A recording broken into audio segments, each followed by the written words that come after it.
Okay, is this working? We'll see in a moment. Hey, it is working. Hello, hello. If anybody's joining yet, thought I might go live, have another live night.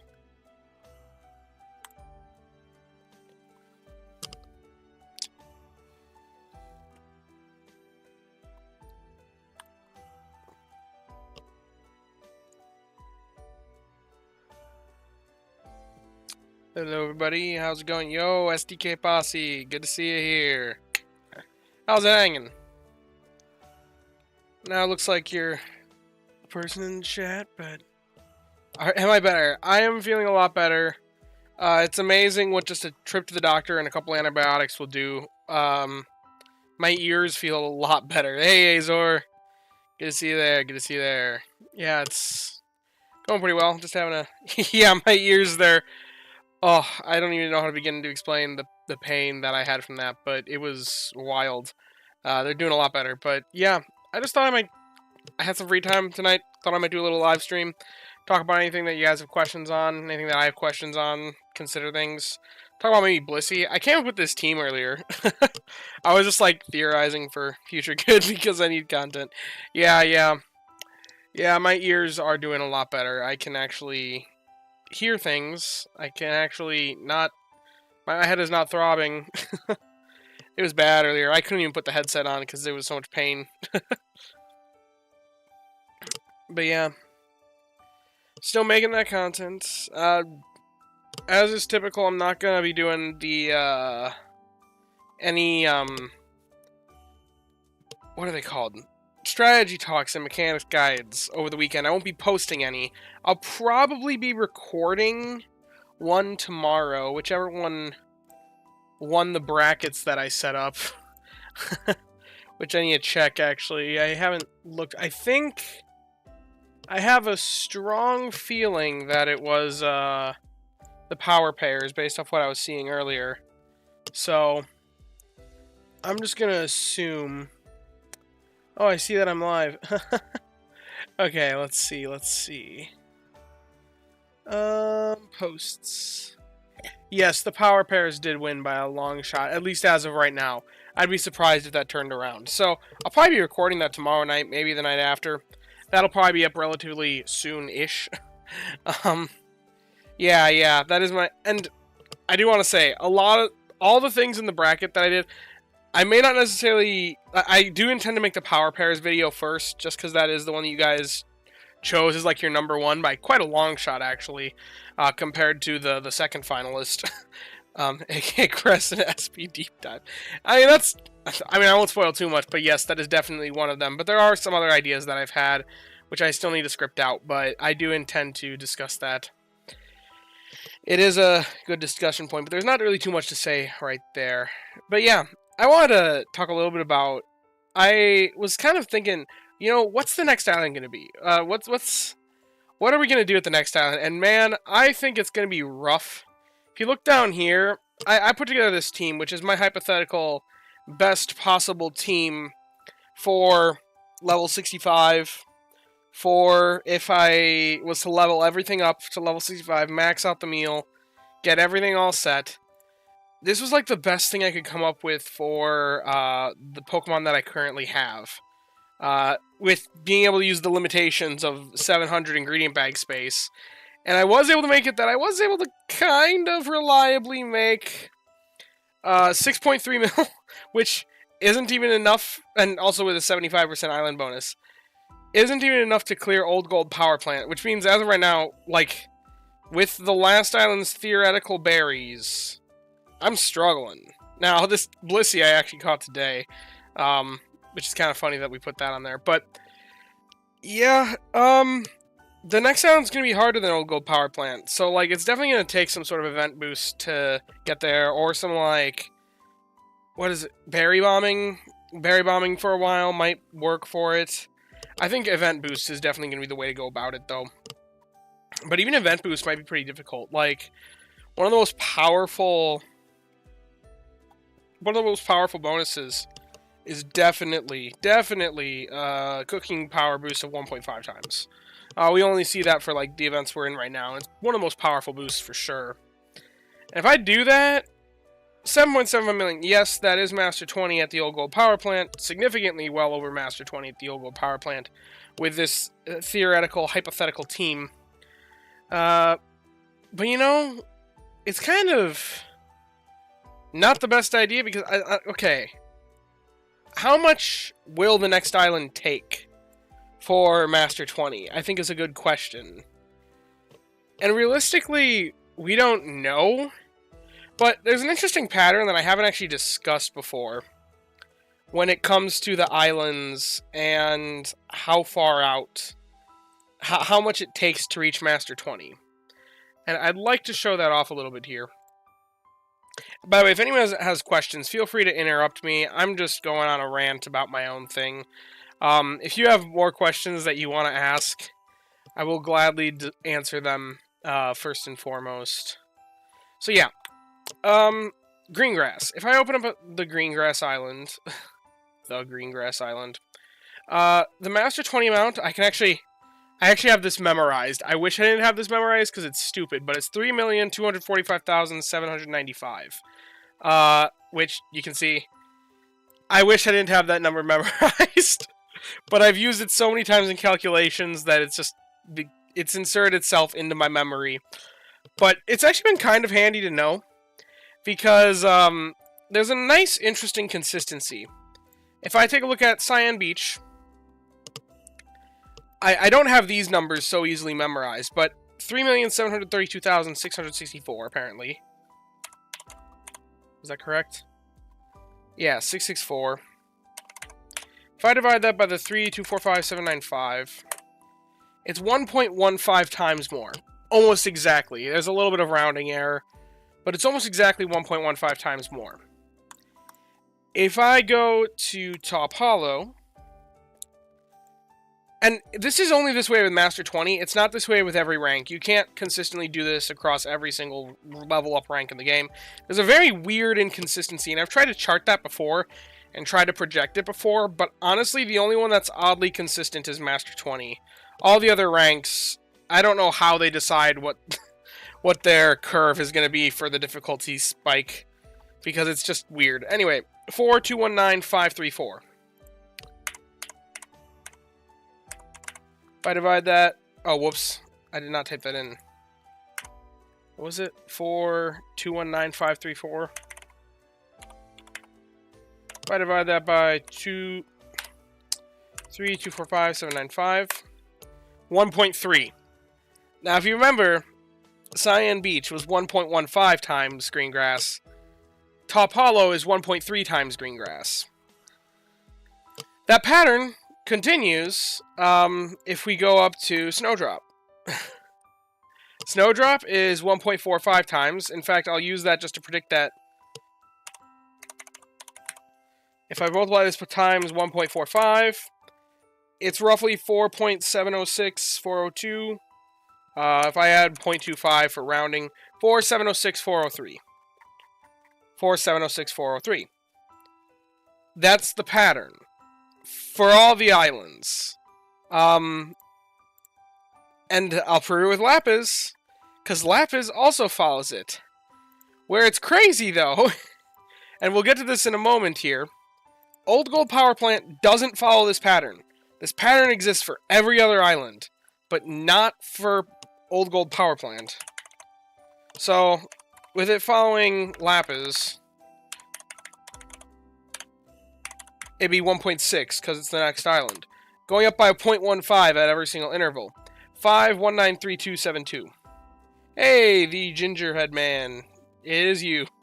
Big surprise. Good to have you in chat. So yeah. Lapis 5193272. Look at this. That's the exact number. So, what would be the projected at the Old Gold Power Plant?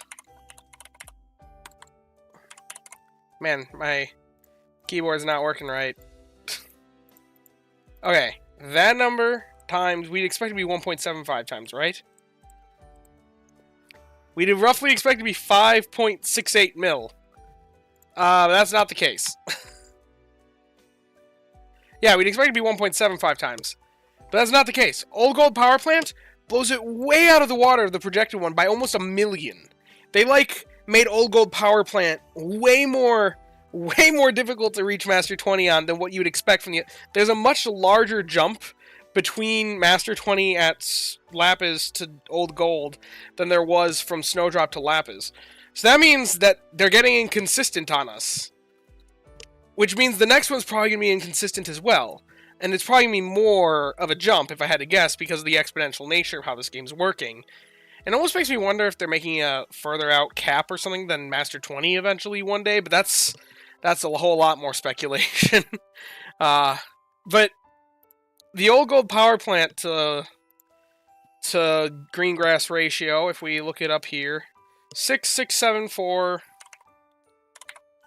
Yeah, it's by almost 1 million difference. 6,674, 166. It's 3, 2, 4, 5, 7, 9, 5. 2.05 times. We would expect it to be 1.75 times. We almost missed this. Good to have you in chat, Malik. Malik, I'm hoping I'm pronouncing that right. But anyway, 2.06 almost times for Lapis, or for Old Gold Power Plant. Which is crazy. They just made it way more. If we take off the difference there from what it was at Lapis, which was 1.6, they jumped it by 0.46. By 0.46 instead of just by 0.15 for some reason. Good to know that I did pronounce it right. So, by 0.46, I don't know why. I don't know why they made that big of a jump. But if they make that same level of jump, which I would expect the next one, they would do this, like, equal gap of what the last one was. Then, on top of what the last modifier was, which was the 2.0, we'll just add 2.06. And the next one's going to be around this modifier as a minimum estimate. I did this calculation the other day. If we multiply that by the Greengrass modifier, then the minimum estimate for Master 20 at the next island is roughly 8.1 million. And my best projected team at level 65 for the potential... Yeah, it is a lot. 8.1 million is a lot. And that's a minimum estimate, because they could theoretically make this modifier increase by even more, because that's... Everything's been exponential so far. So I wouldn't be surprised if it's more. If you then, like, double it, then I think it's going to fall somewhere between 8.1 million and 9.1 million for Master 20 on the next island. I think 9.1 million is my upper bound of what it could hit. Maybe level 75 will be unlocked. I don't think that's going to be the case, because I think they're going to make the next island, if we time it out, they released Lapis in January. They released Old Gold Power Plant in October. That's about 9 months between them. If we go 9 months from October, you have October, November, December, January, February, March, April, May, June, July. I'm guessing sometime June, July, or August is when the next island's going to be. Just because if they want to keep that same level of adding new content on. But that wouldn't necessarily keep in line with how many levels they've been adding. They've been roughly adding 5 levels every 6 months. We just got level 65. I think we're going to have level 65, maybe level 70 if they're feeling generous. I don't think we're going to have level 75 by the time the next island comes out. Because I think the next island is coming out fairly soon-ish. I think it could be next month. Most likely July, maybe August. I wouldn't think end of July, early August. It's either going to be like the last thing before the anniversary, because the anniversary is like right near end of July-ish. And I think they want to do another thing. They're probably going to release another starter trio for the anniversary, because that's what they did with the Paldean starters. I think that'd be kind of neat. But yeah, my current team, level 65, I just can't pull it. Even with a 1.5 times meal boost, I'm only going to hit like 7.7 mil. Which means that in order to hit Master 20 at the next one... Yeah. I think that's kind of all my speculation and why I'm theorizing these things. But yeah, 8.1 million. Think about that. And even level 75 I don't think would help that much. Even if I take this team and just make them all level 75. Okay, I guess it does help that much. Whew, I didn't realize that. But still, I projected up to 9.1 million as potential. So 8.7 million with level 75. Level 60, it's looking at like 7.3 mil. But that's also with a 1.5 times meal boost, which that isn't going to happen again for basically another year, because we're just coming out of an event that has that boost with salads fixed. Which they seem to only be doing the 1.5 times meal boost events with the fixed meal type events, is what they've done so far. When do you think they'll add the next pod expansion? Pod expansions they typically do with islands, is the same with area bonus. Now, that is something that I haven't put in here. If they add another island, then theoretically we'll get more island bonus. So that would help a little bit, but not a whole lot. But yeah, I think that's probably going to come and either early July or late August is my guess for when they're adding the next island, and for when that would also come along with the next pod expansion, which that reminds me that I need to be investing into my Swalot soon. I need... Oh, the shard economy is going to be busted. That's another thing. The shard cost is exponential. Yeah. It's not guaranteed, though. It theoretically could be earlier, could be later. I'm hoping it's around that time. I think that'd be a nice timing. Let's, take a look at how my Pokemon are doing. I actually still have yet to make dinner. I decided to wait off on dinner until now, just because, to be honest, I was waiting for another Dedenne proc. As of right now, I'm sitting at 20% crit odds. My Dedenne has, like, gone on strike. I wish there was a way to tell when they pity proc versus when they regularly proc, because I genuinely think I hit the pity proc point. It was going for so long without a proc, I would not be surprised. Especially because this thing's operating at the speed cap right now, because we have Walrein, this Raichu, and, where is he? My Espeon. Wherever it is. Yeah. All three of them have health bonus, and this Dedenne has Help Speed M and Help Speed S, which means it's speed capped right now. It's operating the fastest a Pokemon can, or Dedenne can, without a speed up nature. So this thing's Speedy Boy. Yo, I'm glad you caught a live one too, Brandon. It's always good to have more people in chat. But anyway, let's feed Snorlax dinner. I'll just take the hit on it. I don't think Dedenna's going to get us another proc before the night's over. Maybe we'll get the crit on just 20% odds. Who knows? I've been doing corn as filler primarily, and the milk. But then apples the rest of the way. Because the rest aren't... You know what? I'll throw in some ginger. We have enough ginger. I just need to make sure that because we only have 3 meals left. Yeah, we have plenty of ginger. If that was a blunder, I can just throw on the other Raichu. Make a little more ginger later. Oh, would you look at that? I didn't need another Dedenne hit. What do you know? And with that, Master 20 is basically secured. I wasn't even worried about it, but that really secures it. Only at 20%, what do you know? You got to see that live, too. With that, I'm probably going to clear Master 18, I think. I think I'm at 17 right now. Or maybe that makes me a 19? I don't know. I don't remember. Yeah, I am feeling a lot better. I'm feeling significantly better. Antibiotics go a long way. I'm so glad I got a second opinion. Planning on making different meals tomorrow, like coffee salad, or just... I have to stick to the same recipe. I don't have the additional ingredients, and this is what my prep lined me up with, so... Honestly, I'd rather level this meal, because this meal synergizes better with my team than the coffee salad. I don't really have the best sausage farmer. I'm thinking they're going to release 2 islands for the anniversary. Ooh, I think that'd be a bit much. They could do something crazy like that, but they've never released that much content all at once. Even last year for the anniversary event was cool. It was one of my favorite events, because getting updates every single day... Man, if they do that same sort of thing, you're going to see this channel going crazy. Because what they did was, it was news every single day of just like a new thing that they announced for... This is going to be an update that we're doing. This is going to be an update that we're doing. And that's when they announced ribbons. Oh gosh, what else did they announce? They announced double banking on skilled specialists. which that was pretty meta shifting. It Golduck stocks like went through the roof then, because honestly Golduck really wasn't that viable before that point, before double banking was around. I think the Darkrai event will go in line with Halloween, or definitely be sooner before that. I think the Darkrai event isn't going to be a big mythical event. I don't think it's going to be like a typical legendary event. I think Cresselia versus Darkrai was like the Darkrai event. I think that the Darkrai event that we're theorizing beyond this point is the new moon that they've been telling us about. Are we getting a week-long for Darkrai? Is it going to be like a good sleep? Yeah, I think that it's going to be just like a one-night thing every month of the new moon.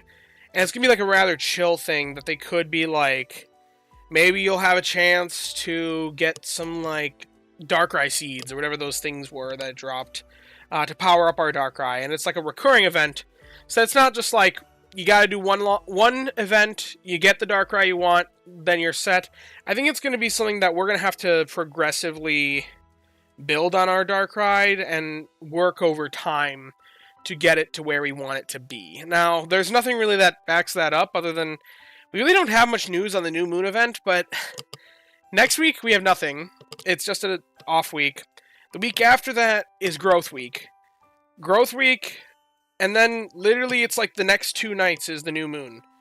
So that's kind of a cool idea. Yeah, I think it's a good way to make it that you have to progressively work on your Darkrai and make it what you want it to be. But we'll only know as time goes on. I don't think there's going to now that they've announced that it's tied to the new moon, I think it's going to be a recurring thing rather than just like a one-off single thing. My Darkrai is super low, so it already needs a lot of work. Yeah, I think a lot of people's Darkrai's are that way. Honestly, is it even worth it for me to run to Den at this point? Probably not. Well, maybe. I'll keep gambling. Maybe I can get 2 procs on it, and it'll be worth it. Anyway. Well, you know what? I'm at my computer. I'm streaming. We can do the live math. Let me pull up that spreadsheet. But yeah, my Darkrai I haven't put anything into yet. I don't really intend to invest it up, though. Honestly, I'm not sure it's going to be that useful for me. Well, it depends on what they do with it. Honestly, if I can make it have Berry Finding S help bonus, then I'll use it. But I don't really care about its skill.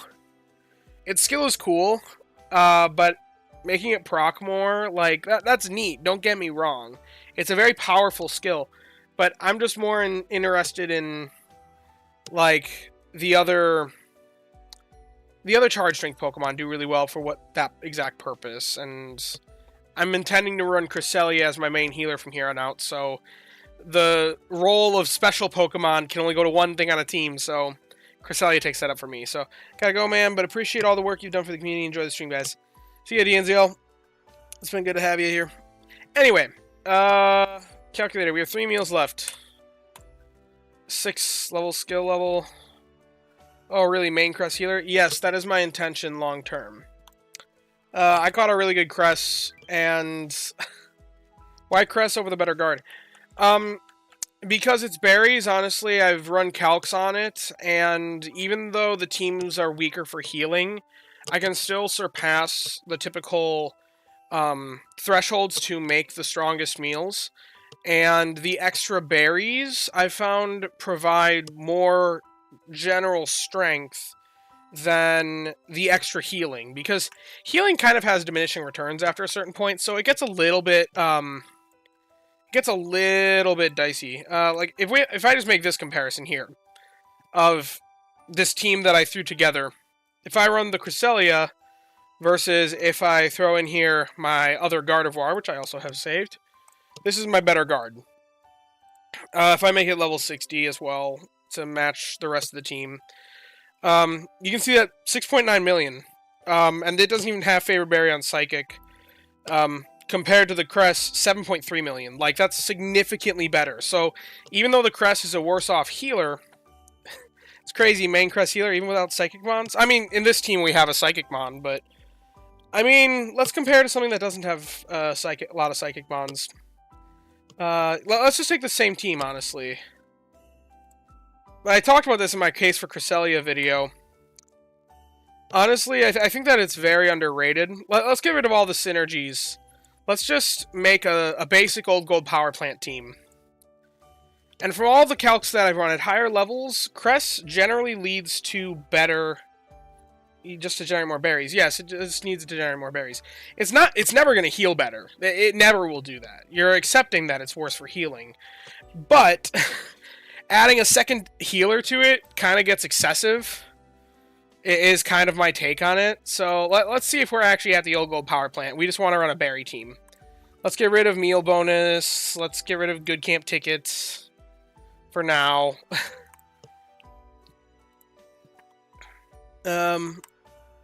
Let's just pretend we're at Old Gold Power Plant and running just a classic berry team.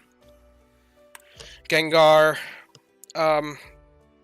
Yeah, I can do pretty well at the Old Gold Power Plant. I'll throw in Banette as well. Sure, why not? Level 60. If we make them all level 60, 4 million with this Gardevoir. Versus, let's see, if I take the same team, duplicate it, and swap it out with my Cress. Now, this Cress, if I get it to level... Well, let's just compare it to level 50. And same lane level skill. 4.17 versus 4.14. And that's at 10 levels lower. So, there's a higher upper bound to how much strength... Because the Cress is so good at finding berries that it's worth taking the hit on healing. I think a lot of players overvalue the healing, and having a high energy bar, high energy threshold. Healing's very powerful, don't get me wrong, you should have a healer. But I think people underrate Cress because they don't recognize that it's providing a decent amount of healing. It's not a perfect amount, you're definitely going to be lacking in healing by end of night, but realistically, it's providing so many berries that it's generating more strength for the whole team because of how powerful it is, and it doesn't even need an extra Psychic Mon to synergize with it.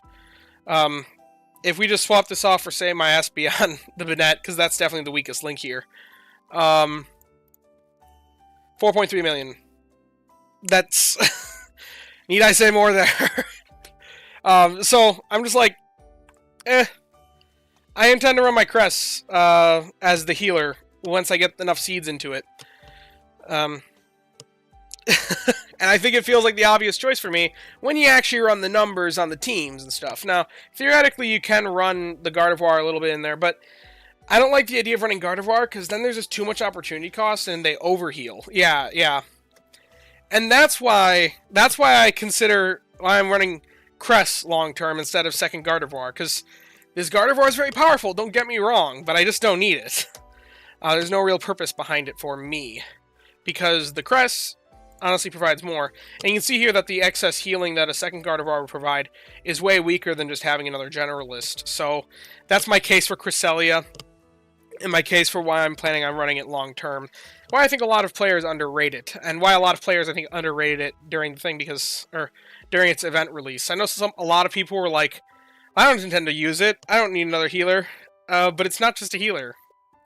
If you say that, you're writing off its berry bomb potential. Not berry bomb, berry burst. You can't do berry bombing. That's a whole different discussion. Anyway, is it worth it to... Ugh. I should probably get at least 3 Dedenne procs if I'm going to use it before... Okay. I'll run Dedenne. Maybe I can get a double proc in the morning and then a third proc later in the day. Okay. So yeah, but we're sitting fine. We're sitting fine for meals right now. Sitting fine for Old Gold Power, or not Old Gold Power Plant, Snowdrop Tundra. Which, something fun about this, once I clear this island, that'll be my last Master 20. Because I've Master 20'd every other island. If I go to my badges here, I can prove that. It has not been an easy task. Top was sweaty. I was struggling there.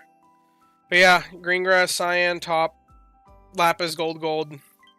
Is the only one to get that seed. Get that sub-skill seed, which is probably going into my Blissey. Or my Happiny. I'm going to catch a few more Happiny, see if I catch anything better, but I doubt I'm going to catch something better than what I caught today. today's was a very nice catch. Sorry if you haven't watched the video yet and that spoils you. Any new goals since you've done all Island 20? As for new goals right now, honestly, just leveling up Pokemon. I've got a couple that are on my docket. In fact, let's throw together a team of the Pokemon that I want to level most. So, given that the next island is probably going to be Bug, Poison, Dragon, one of my primary Pokemon that I want to level up is my Arbok. Because I just caught such a good Arbok. It's effectively Health Bonus Berry Finding S, nothing else. Because it does have Helping Speed M. But unfortunately, that Helping Speed M is kind of counteracted by Speed of Help Down Nature. Now, it technically ends up a little bit positive, but the numbers are so off. I think it's actually less than if I had Helping Speed S instead. But I do want to level this Arbok, and nobody ever sends Ekans candies, because it's kind of one of those taboo candies. So leveling this guy has actually been really difficult, and I don't want to use Handy Candy on him, because I'd rather use that for my Legends, for my Entei and my Cresselia. So that's what I want to level. Additionally, speaking of Cresselia, I want to level Cresselia. Because the candies are rare, it's difficult to come by. It's definitely higher RP than that. Yeah, there it is. It's not quite at level 6 main skill yet. It's only at level 4. I'm hoping to get to level 5 soon-ish. But I only want to be using its candies during boosts, where we can, like mini candy boost, so that I can get more value out of them because they are so rare. That Snake is going to be on a Sleep EXP team forever. Yeah, I'm alright with it though. Arbok's one of my favorites. But he's definitely worth it with these sorts of stats, especially to prep me for the last island. Or, not the last. The next island. I'm hoping it's not the last. But yeah, I do need to level him. My goodness. Or her. It's a female. Yeah, keep an eye on that. But yeah, those are two of the things I want to level. Additionally, I caught this morning a Happiny. This Happiny. I would like to level this one as well. Get some sleep hours on that so I can eventually evolve it. I think my intention... I think I'm going to evolve it into Blissey. I think Chansey is... It's so difficult, because Chansey's better with a 2,000-hour ribbon. It is better for ingredients. It is better for skills. It is better for speed. But the inventory is nice on Blissey. The extra 11 inventory that you gain by evolving it again. Because you gain 5 from evolving, and you gain 6 because Blissey has 6 higher base inventory than Chansey. So it's 11 inventory. That is very significant. And overall, it nets that if you aren't collecting very often, but I do collect often. That's the problem. I collect throughout the night because I'll put my Pokemon to sleep before I actually go to sleep using the Go++, and then I keep checking throughout the night. So I think for me, it might be better to be a Chansey, but at the same time, I'm using Cresselia as a healer, which is a weaker in terms of actually healing. So the extra value on the main skill is kind of nice. Because that's a nice synergy with Cresselia, which I intend to be running long term. So, like, I don't know. What is the actual difference on energy for everyone? I wonder. Between levels 2 and 3. If it's like 1 energy, it's 2 energy per proc. That really ain't much. Yeah, go all the way. The thing is, like, okay, yeah, it is 2,000 hours for a 6% bump. But, like, knowing that I could have it. Knowing that I could have it is what would kill me. And it'd be for what? Gaining 4 energy per day? Because mine's set to proc like 2 times, maybe 3 times a day. Streaming at 4:28 a.m. Yeah, if I actually usually when I am streaming, it's about this time. It's only 10:30 p.m. my time. PM the previous day, I'm guessing. But yeah, nice to have you in chat, Aliabs. Anyway, yeah, about 4 energy, 6 energy per day with my stats, I think, because it'll proc maybe 3 times. Yeah, it's only a 6% bump, but it's like, I'm hardcore enough that I would do it.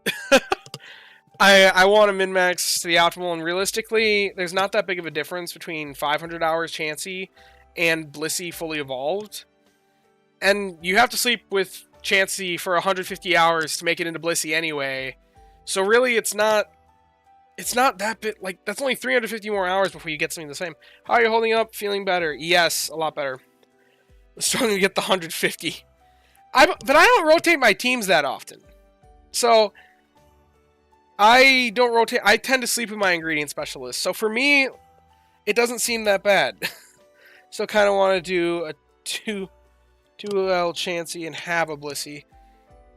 I mean, yeah, I get that, because I would like a Blissey for the decks. But I kind of want to min-max it and just take the Chansey, especially because there's also style points there. It shows dedication if I can get the ribbon. So, like, I'm contemplating it very heavily. But yeah, I'm very thankful that I went to the doctor again to get the antibiotics. The Chansey would have to be shiny or really good. I mean, it's...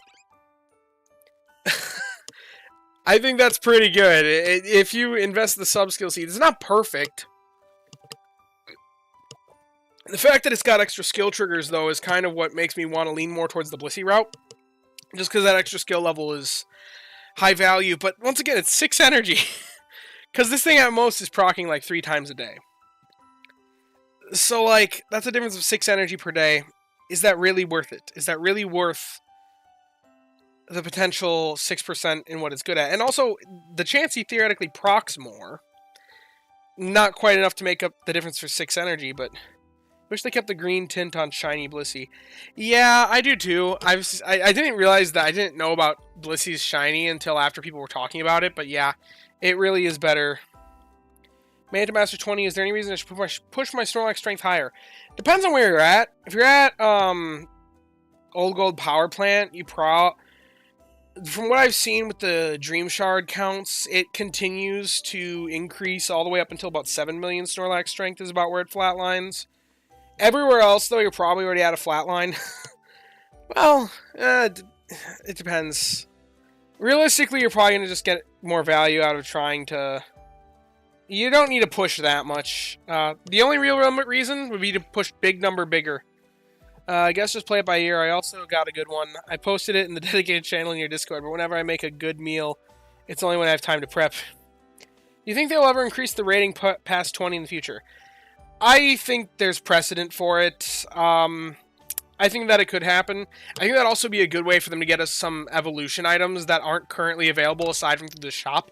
Like, as of right now, the, whatever the Happiny Pearl is called, that's not what it's actually called, but the thing that evolves Happiny into Chansey, there's no way to get that aside from the store. So, why isn't, like, the evolution requirement is basically just 1,400 sleep points. Like, a lot of the other evolution stones, you get one of them for free through a badge. Oval Stone, yeah, that's what it's called. The same thing is true for a Razor Claw. I would love them to see add more badges, and I think a very easy way for them to do that would be higher tier master requirements, and it might not even be that difficult for certain islands, like Greengrass. If they make it go up to Master 25, I bet I could do that. Depends on how much they make the curve after Master 20 to get to Master 25, but I bet you Greengrass, I doubt Master 25 at Greengrass would be that much more difficult than Master 20 at the Old Gold Power Plant. So I'd love to see that be additional ways for them to add more content to earlier islands, more reason to go back to them. Because now that honestly, I don't have any real point in going to Cyan Beach anymore. Speaking of which, I think I'm going to Cyan Beach next week. The duality. Yeah, so, fun story. This is kind of a side tangent. I think I'm going to go to Cyan Beach next week. And the whole reasoning is because I don't want to waste island bonus. And there's a high likelihood that if I don't go to Cyan Beach, if an event forces me to go somewhere, it'll lock me out of it. And I just want to play it safe and try to round off all of my island bonuses to an even 5%. As of right now at Cyan Beach, I'm at 69%. Nice. If I go there, it'll be at 74%. Oh, right now, it's not going to roll over because I'm at Snowdrop. So Snowdrop will go up to 51%. There won't be any rollover. Still the best place for milk? I mean, Blastoise is still like the milk farmer. That it's an uncontested role, really. But Squirtle spawns in a lot of places, from what I understand. I know it also spawns at Lapis, so it's more about Sprigatito also spawns as a side grade option, which I don't even know if that spawns at. Does that spawn at Cyan? I don't know. Speaking of the curves, I noticed that there is inconsistency in the way Snorlax gains levels on each island. Yeah, I was talking about that earlier in this very stream. There's no consistency in it. I actually did the math to show that there is consistency with Master 20 specifically. And I wish I could find it. I know somewhere in my drive I have a graph of all the islands at every single rank. And it's like a really weird chart how much it goes up by. But Master 20 is oddly super consistent for Greengrass, Cyan, Top, Lapis, and Snowdrop. There's Snowdrop and Lapis.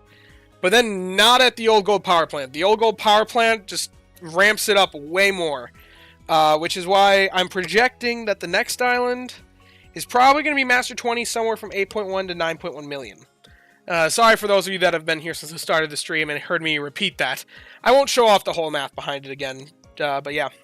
Need to make a feature for maxed out research rank to get Pokebiscuits instead of Dream Shards. That'd be kind of cool. I would always be appreciative of more way to get Pokebiscuits, just because right now, the access to a lot of Pokebiscuits is the biggest divide between free-to-play and premium, I feel. Premium, you have a lot of, you get your daily biscuits are worth one more. And if you spend money on diamonds and bundles and stuff, then you get more through the premium shop, or not the premium shop, but through diamonds and whatnot. So then you don't necessarily need to purchase them with your sleep points, and you have more flexibility to sleep points. I think if they had more way to get Pokebiscuits, it would close up that gap a little bit. If you don't mind me asking, Shang, what's your day job? It's gotta be data analytics or something. Always making graphs and hyper-analyzing data. I don't mind. I'll talk about it. This is gonna sound crazy, but I like my day job because it provides for me, but it's not really in a field that I'm passionate about at all, so my day job does not reflect my personality. I will say that. I actually work a call center where I sell travel insurance.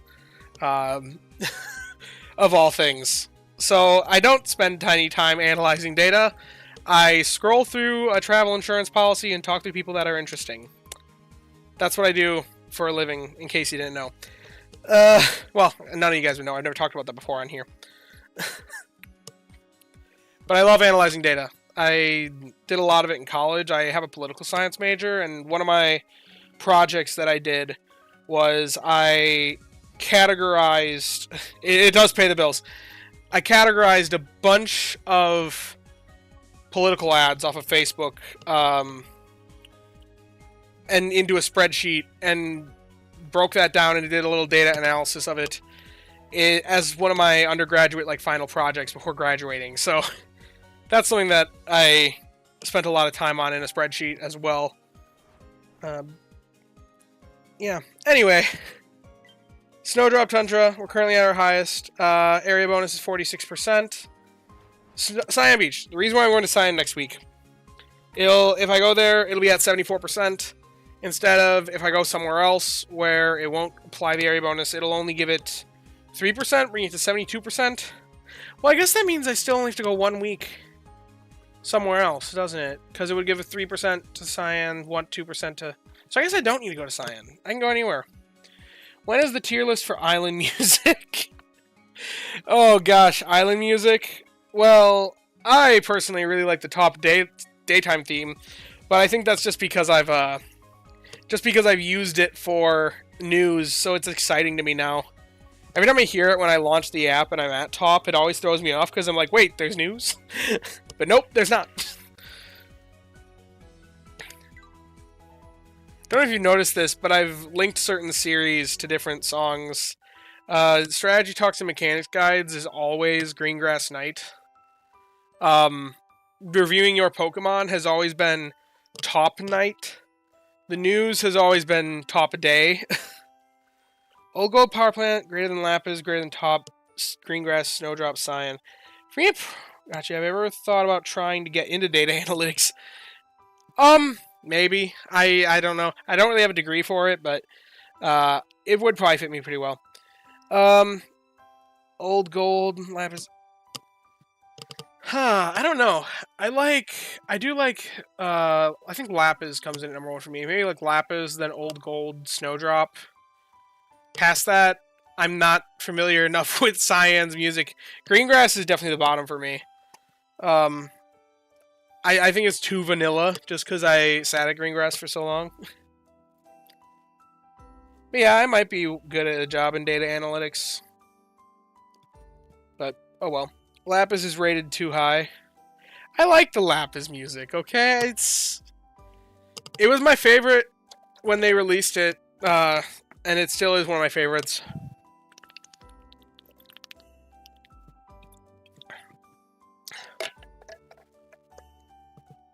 Probably my favorite. However, realistically, my favorite musics they've done, top of the line, Oracion, the week, after you cleared the event missions to unlock Darkrai, that was the best music. That is still my favorite track they've released. Followed probably pretty closely by, probably the Raikou music. The Raikou music was bomb. I loved the Raikou track. I don't know what it was about it. Maybe just the nostalgia of it being the first major event they did. Does anyone else hate the Good Sleep Day? I really don't like the Good Sleep Day music. It always catches me off guard because I forget it's a thing. Yeah, and it is pretty repetitive as well. I'm not a fan of the Good Sleep Day music. Although I will say, one music that I really hated, but it came to grow on me as time went on, but I really hated it when they released it, was the anniversary music. The first time I heard this track, I was like, what are they doing? I was like, this is not a fun event. I hate this music. But as time went on, it came to grow on me, and I ended up kind of appreciating it by the end of the event. Did not like that. I hated it so much right away. By the end of it, it came to grow on me, and I actually kind of enjoyed it. Still didn't like it as much as other event musics, though. Halloween, that rocks. The Christmas music kind of rocks. But yeah, the anniversary event music, I was not a fan of initially. Took me a bit to realize it's just a more bombastic version of Greengrass's theme. Is it really? I guess I haven't... Halloween... Yes, Halloween music is a very good callback, too. Because isn't it a play on Lavender Town? I'm pretty certain it's a... Nothing tops the Raikou theme. Raikou theme was amazing, and perfect timing as well. And Entei was very cool. Like, the Entei and Raikou themes were, like, the two best tracks they've released. Like, hands down. I don't think there's any argument about that. If you have a different opinion on what their best music is, then you're just wrong. Entei and Raikou have been the best. Suicune was also good, but not nearly as good as Entei and Raikou. Entei music was... Yeah. You can make the case for either one, I'd say.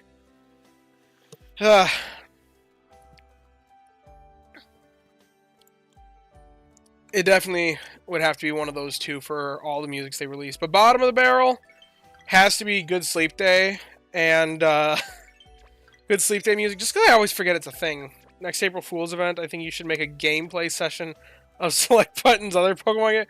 Is that a Magikarp Jump? That was made by Select Button, right? Hey dude, which island have you level 20? If you're talking about Master 20ing, I've Master 20'd every island except for Snowdrop, which I should be getting Master 20 on Snowdrop tomorrow if all goes according to plan. Okay, yeah, it is Magikarp Jump. I mean, I won't spoil too much, but I may I do intend to make another April Fool's video next week. That'll be fun. How beneficial is Inventory L on Cresselia? Cresselia, I mean, it depends on your playstyle, really. But Cresselia is a high proc Pokemon, so giving it more inventory doesn't really help that much. It's huge on the legendary beasts, but comparative to... compared to, like, Cresselia, it procs a lot, so it doesn't necessarily need the inventory. You think they'll ever make an event that boosts old legendary spawns? I sure hope they do, for new players who like those Pokemon. If they don't, that's just rough. Like, they should, to give another shot, eventually, for people who weren't around for those missions. Long-term players who want to try and catch a decent one. But there's no guarantees, because I'd rather also see more events releasing new stuff. Because I'm greedy, and I would like new stuff. So, for comparison, it's about a half a proc a day. But yeah, you've got Only for your first, which is on Cyan Beach. Well, you gotta start somewhere. I'm a day one player, so... who heavily min-maxes the game. But yeah. I hope they do still need a... I still need a 3-star Raikou. I do too, and I don't have an incense for it. That's one that I kind of failed. I still have an incense for Entei. That I'm holding on to until there's a good sleep day event where I'm at either top or green grass and I have enough drowsy power. Just for the hopes that the extra odds will get me that 3-star. But man, that's so difficult. I think they need to buff the Legendary Beast skill rate. I don't think I agree. And that's just because of berry bombing. They do very well in the niche. I think the devs have recognized that they have a niche, a very powerful niche in berry bombing. And because of that, and they're very good at that job.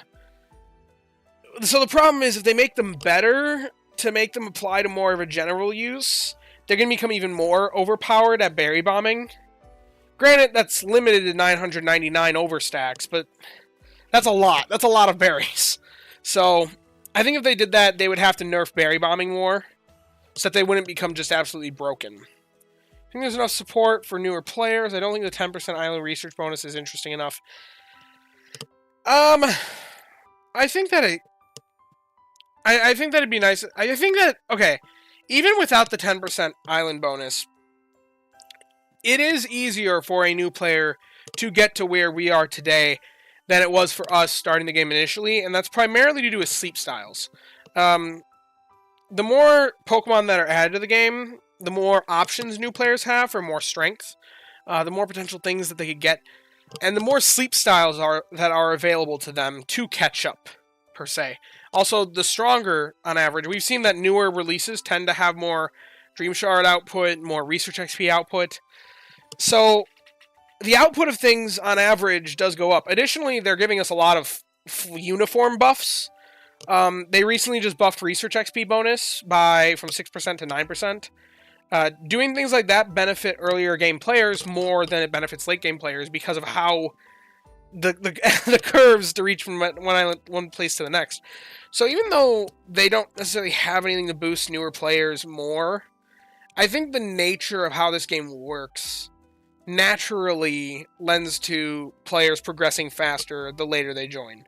Granted, they're still going to be behind, because we just got a head start. Like, that's the nature of things, but I think that head start will make less and less of a difference the longer time goes on.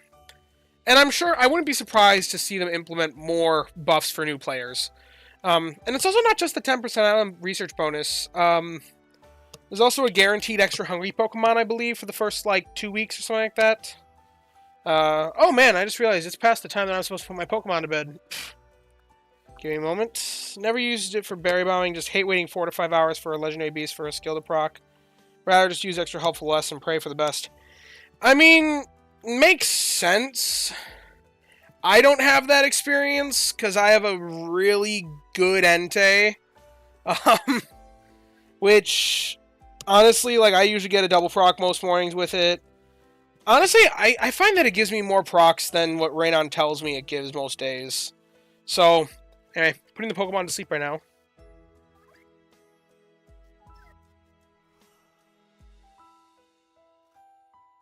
Live cheating. Some players call it cheating. I don't think so. Okay, we're gonna set that aside. Sorry if you think that that's cheating. That's a fair analysis. I did see that a member in your Discord server achieved Master 3 consistently within 5 weeks of playing Pokemon Sleep. Yeah, I think, and also, another big thing that they have going that we didn't have going for us is knowledge. Just think about all the resources that are out there now. That's huge. I made so many mistakes early game. Mono oil Cramorant this week with ingredient M, inventory L, skill M. I have no idea what to do with it. It would be so costly to raise. Well, Classy Coconut, what's funny is that I actually caught a very similar one literally today. Or not today, yesterday on the Sleepers. I intend to raise it on there. I don't know if I'd suggest... Well, it's got inventory L and ingredient M. Depends on the nature, really. Could be good. Depends on where you're at, I'd say. But yeah. That is another big thing, is just the information. Personally do think it's cheating, but I don't care. It's a single-player game. Yeah. That's also my thoughts on it. If someone cheats, as long as you're not hacking the game, like, that's a different story, because then you're, like, actually breaching security protocols. As long as you're not, like, hacking, and then you might also be stealing from the devs if you're actually hacking stuff in. That's a little bit different, but anything that, like, gets around game dev points, from my point of view, I'm just like, well, I'm the type of person, I can't sleep for longer than 7 hours. I only need 7 hours of sleep, and that's plenty healthy for me. So it's like, I would never get a 100% sleep score, ever, if I genuinely just let it track my actual sleep. Like, ever. Literally, I don't... Other than when I'm sick. I'll tell you, this week, I've actually gotten what would be real 100% sleep scores. And I will tell you, this has been worse sleep than normal, because I've been sick. It's been, like, dozing almost every night, because it's just been terrible charts. So, yeah. I'll tell you, it's been a rough week for me. But I'm on the up and up. Isn't taking performance-enhancing drugs, sleeping medicine, cheating? I will say I also took NyQuil those nights, but I don't think that the NyQuil helped me that much to sleep that long. Just because I think the NyQuil would have run out of effect by the time that I woke up. Because, I'll tell you, 2 nights ago? 2 or 3 nights ago, I slept for 11 hours. The night after that, I slept for 9 hours. But across 2 nights, I slept for 20 hours total. I was like, what is going on with my body? My body was very mad at me for staying sick and for not getting any sort of antibiotics. And then the night after that, I think I would have slept that long again if it wasn't for the fact that my ear was in so much pain that I genuinely could not fall asleep, like, at all. And instead I got terrible sleep, even though I was drastically tired. Needless to say, I am very glad I got antibiotics and got my ear taken care of. Because, man, it was miserable. Fun story that I told some people about earlier. Okay, actually, it's not so fun of a story. I'm on 2 antibiotics now. One's an eardrop for the outer ear infection. And then one's... Oh, playing since launch. Already have a great Croagunk for oil. I like the idea of leaving Cramorant overnight for a proc in the morning, but could I... Depends on how the Dedenne hunt is going. Obviously, Dedenne is going to do that job better. Even just a basic Dedenne is probably going to be better for it than a Cramorant, even with Skill Trigger M. But anyway, as I was saying there, the doctor literally prescribed me with the topical drops to heal it, but then also gave me an oral antibiotic for an inner ear infection. The thing is, he didn't know if I had an inner ear infection or not, but he still prescribed it just to be safe, because he couldn't actually see to properly diagnose it because the outer ear infection was so bad, there was so much fluid and swelling and stuff that he couldn't see to my inner ear whether or not he could diagnose it. It was impossible for him to even observe to give me a diagnosis. So he was like, we're just gonna, for the safe side, give you a diagnosis for the inner ear infection as well, and a treatment for that, just in case you do have an inner ear infection. So yeah, that's how bad my ear infection was. It was bad. I was in misery. Should do a Crestminster video on the legendary beasts. I could, retroactively. What's funny is mine would probably take best in show if it would be legal to enter. I'd be thoroughly impressed if any of you guys have one that would beat out mine in terms of my Entei. in terms of Crestminster. But you know what? A retroactive one on all of them, that'd be a neat idea. Maybe if we have some downtime, a couple weeks of nothing going on. First, let me get through the Crestminster for Hapini. Well, we'll see how that goes. Anyway, I'm also putting the sleepers to sleep right now. That's why I've been looking down for quite a while now. I've been just collecting stuff. I'm not showing that because that would interrupt the music, but... Okay, they're asleep. Actually, I need to plug that phone in. Give me a moment. I got another outlet back here, but it's a much shorter cable than the one that I used for my recording.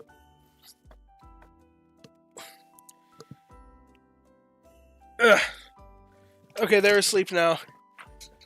Did you get to see the drum set?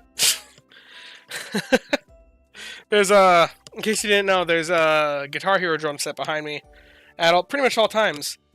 Got to think about that the other day. I was like, no one ever sees that because I'm always sitting in front of it. But yes, it is there. Yeah, I'd be interested in maybe doing a Crestminster on the Legendary Beasts. I don't think I'd do each one because at this point no one's really catching them, but... But yeah, Classy Coconut. You already have a Krogan for oil. It doesn't sound like you invested it for oil, but... Hey, can you play All-Star on the drums? I cannot. Well, I don't know if I have All-Star on Guitar Hero, honestly. It's been a long time since I played that game. And I only really ever did the guitar portion of it. I don't even know if these drums work, actually. I really need to clean up this desk here. But I do intend to do a Crestminster on Hapini. I'll probably be getting around to judging them. Oh gosh, maybe Tuesday, Monday, Tuesday. We'll see. I have the day off on Tuesday, so that might be a good day for it. Yeah, it probably would be Tuesday. And then you'll probably see the video on Wednesday, Thursday, if I had to guess. We'll see how well I do at processing all that information, because it's going to be a lot. Anyway. So yeah, I just realized, coming full circle. How do you feel about sleep giving us a way to get back resources on mons we invested into? Worst fear in the game is leveling up a mon and then accidentally finding a way better one. I don't think they're ever going to do that. Just because it doesn't really make sense to back level your mons. If they're going to do that, it'd be for seeds. Just because seeds are very expensive. But I don't see that happening either because the less resources we have, the more resources we want. The more resources we want, the more resources we buy from the shop. It's their monetization method, so... Murkrow Crestminster will have like 10 submissions because it's 16 pips. Technically not guaranteed, but... maybe. Next advice, ear infections are a curse. A speedy recovery... Yeah. Yeah, and I had it for a significant number of days, too, because I went in on Tuesday to get checked out. Today's Saturday. And I went back again because they told me on Tuesday that it was just congestion. Just a head cold that was spreading to my ears. And I was like, that doesn't sound quite right, because it's a lot more pain than what I would expect from that. But I took their advice, and they told me, come back if it doesn't get better or gets worse. It got worse, and like 4 days later, after dealing with that pain, I was like, I can't do it anymore. There must be something else wrong, and I went back in today, which was a very good idea. Because, man, I was grouchy today. I think you should give +1, +2 inventory for every 500 1,000 hours after 2,000 hour ribbons. I think that'd be kind of nice. I think they should have more ribbons. I've talked about this before. I think more ribbons would be a good addition, and I would like to see that if like the way later ribbons actually gave like frequency boosts. I think that'd be giving some real cool incentives to actually sleep with your Pokemon and like see good boosts from it, like and at full evolution, not at just pre-evolutions. I would like to see a fully evolved Pokemon get a little bit of, not too much that is game breaking, but I think that'd be a cool way to be like incentivize actually getting rest with your Pokemon, because as of right now, a lot of players don't sleep with their ingredient specialists. Maybe that could incentivize it a bit more, and I don't know. I like running static teams. I think planning out a static team is very fun, because it's something you can actually do in Rain on X, and I like operating within the bounds of Rain on X. I don't like trying to steer it throughout the week, because it leaves more room for human error. And also, you can't project and predict. Yeah. Good point. So we saw Murkrow with the Darkrai thing we are getting. Do you think Murkrow is going to be a new Clefairy for the event? It's like, I do think so. I think that'll be a good... I think it's a very good projection that Murkrow is going to be boosted every time there's a new event. I think that would make total sense. I think the meal should give a bit of XP. I can see it. I think they just need to introduce more ways to get candy and experience, because as XP requirements get way higher, it's going to be more difficult to level Pokemon. There's no doubt about that. Exponentially so. So, I would like to see maybe like a skill added to the game that, like, maybe it's like Candy Finder S or something. Don't know what that could go on, but it procs, and then like a random Pokemon that's on the team, aside from it, finds a couple candies or something, based on how high level the skill is. Then you could have like candy finding teams to try and level Pokemon or something like that, or maybe like Trainer, where like it procs and just gives a flat amount of XP to another Pokemon on the team. But I think that'd be cool. We'll see. Or higher level islands give more sleep XP. I don't know how we feel about that. Maybe if there was like a nursery island where like there wasn't much Dream Shards but Sleep XP was boosted, that might be kind of interesting. IDK, why don't just have Cramomatic appear every growth week so we can trash our bag? It totally should be around all... Maybe not to say Cramomatic. I think they should have Candy Boost every... I think Candy Boost would make more sense, because you're getting more candies, you can use more candies. Cramomatic should definitely be in more events, though. That's for sure. Like to see some kind of incentive for leveling up low-level meals, like a minor chance for a meal crit. 5% for max level. That'd be kind of cool. Give it to, like, Porygon, Kecleon, or maybe Aipom. I could see those guys doing it. Neat little guys. Kecleon would be kind of cool. It'd be cool if Kecleon could, like, adapt to its environment so it always had favored berry or something. That might be a bit overpowered if they make it a berry specialist, but I think if they did that on a skill specialist... and made it, like, have garbage speed, it wouldn't be that OP. It'd be funny, though. Anyway, what are other Pokemon that I want to level? Because I'm trying to find my nursery team. Mini Candy Boost limited to 25 candies for every growth week. Yeah, I could see it. Yeah. Because we don't necessarily need a whole lot of it, but I'm just hoping to see more Dream Shard weeks. That event rocked. It actually felt like an event, but it wasn't stupidly powerful. It was a little bit more powerful than Growth Week, but that doesn't take much. But the way that they put Volume 1 after it makes me believe that they're kind of maybe using it as a replacement for Growth Week or something. Because Growth Week, let's be honest, it's not really an event. It doesn't feel like an event. I did the math on this before. You get more bonus experience from the 3 nights on a good sleep day than you do from the whole week of Growth Week. The only thing else that you gain is more candies, but you get boosted drowsy power during good sleep event too, so like, is it really giving you more candies? Because maybe you're getting more candies through higher drowsy powers, so I don't know. Do you think they'll release Galarian Slowpoke? If so, what will the main skill be? Honestly, I think it'd be cool if Galarian Slowpoke was actually an ingredient specialist, not to have an AAA... nothing should have mono tails. True mono tails. I also think nothing should have true mono leaks. I know that's an unpopular opinion of mine. But I don't want to see something with true mono leaks, because I think that...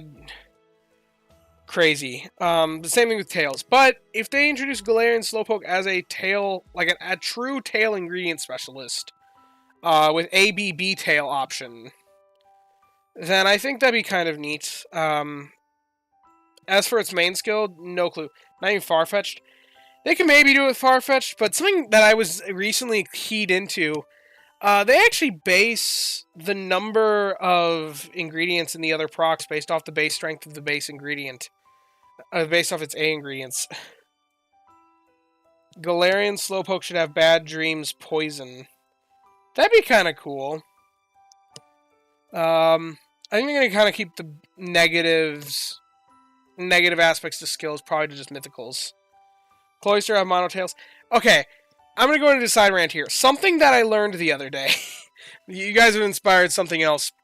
Something that I learned the other day. If we look at all the base ingredients, So what's the Pokemon that we know that to have the largest ingredient procs? They're Quagsire and Absol are like the two that we know for the largest ingredient procs. And maybe I'll make a video on this sometime, because I was completely unaware of this up until not that long ago when somebody talked about it in the Discord, and I was like, huh, that's interesting.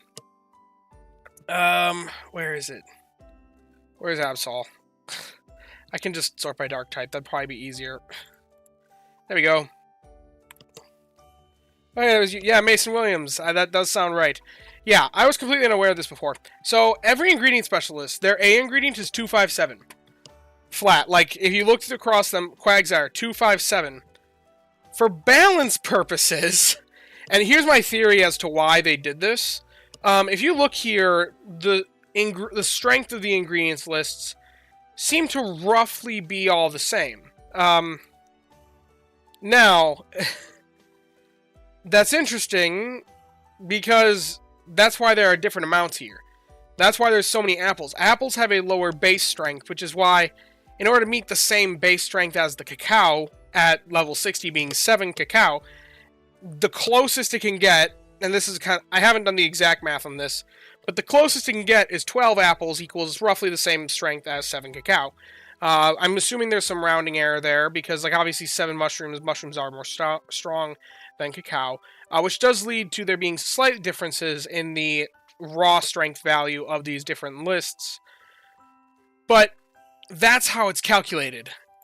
That's why Quagsire has such huge proc amounts, because as of right now, Quagsire has the highest base strength A ingredient. So, because of that, if we assume that the reason why it's 12 sausage is because 12 sausage equals 7 mushrooms, if they give us a true mono tail option, it should be, if they follow the precedent that's been set, it should be 257, just like every other Pokemon. Well, let's, the reason why that's particularly busted, even if we assume it to have 257 tails, and the second ingredient to be leeks, well, let's do some math here. I'm going to pull up some math. Give me a moment. Infographics. I need to pull up an infographic. Okay, we're going to pull up one of my favorite infographics created by the community. This bad boy, right here. I think watching too many of your videos recently got me sick. Sorry, I don't want to spread the sickness through the videos. Anyway, if we look here. Tails.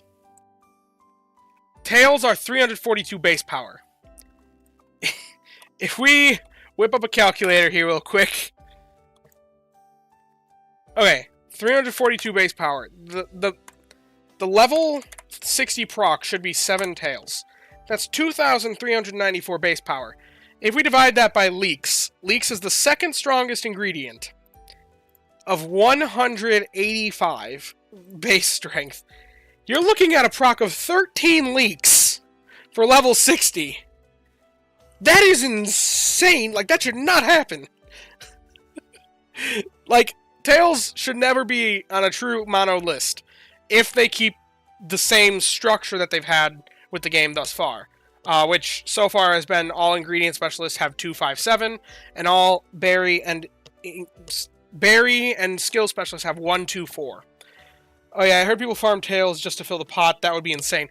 Yeah, getting 13 leeks. And if we make this another ingredient, if we make it, say, so it's 2394. If we make it apples have a base strength of 90. It would have to find 27 apples. I don't think they're letting us find 27 apples with a single proc of anything, so... that'd be funny, though. It'd be really funny. But I just don't think it's going to happen. And I think the same argument can be made for leeks. I mean, look at how insane these numbers are with just Quagsire having mushrooms. That's a lot. There's a lot of strength here in these high-value procs. Hey, Meep1, good to see you here. Yeah, so that's kind of my mini rant. I don't think tails are ever going to be listed as an A ingredient. I think that could be ABB, though, because then it's not bound to the 257 restriction. It could theoretically be anything else. They could make them really... That is true. But there's also other problems with having a 27 ingredient, or even just a 13 ingredient proc. Look at Quagsire's base inventory, 16. It procs twice in its inventory, like it procs twice at its max level and its inventory's full. Like, it could be crazy slow, but it's still going to be a pain to manage. Like, there's just other problems. They'd have to give it really good inventory to account for the crazy, massive size procs. It could be balanced, but I think that it's just things they don't want to deal with that I don't think they'll ever do it. I think if they ever do give us an ingredient mon that genuinely has it and is a semi-reliable producer of tails, I think it's only going to be an ABB option, and it'd probably be something like the Galarian Slow Twins. Because something interesting, they've kept something similar. If we look at the regional variant precedents with Vulpix, kind of wish they made more recipes for Slowpoke tails before it comes to out. Yeah, I would like to see them have a bit, but I do think it's intended to be a gimmick. And they've done a very good job at making it a gimmick. But yeah, if we look at Ninetales and compare it to its regional variant, which is an ice type, and then we do the same for the Whoopers, because those are the two regional variant examples that we have. And shoutouts to Bro Vinny for bringing my attention to this, because one of his videos is what made me realize this. Let me compare the Whoopers. Sure that Tails will make a comeback. I hope they give us more tail meals, but I don't want them to ever be meta-relevant, per se. Just because I think they're supposed to be unreliable and gimmicky. If they ever make them reliable, then I think that's gonna... They're very difficult to balance, because they do have that much more strength. Which is crazy. Anyway, Paldean Whooper. That's a poison type. Get to see it all live. So, they are meant to be unethical to use. Kind of. I mean, the reason why it was unethical in whatever game it was is because they were stealing them. Like, they do grow back, I'm pretty sure, in the lore, if I'm right. But anyway, Ninetales. Comparing it to its other form, they have different berries and a different main skill with the same ingredients list. Two ingredient specialists have the same main skill, different ingredients, different berries.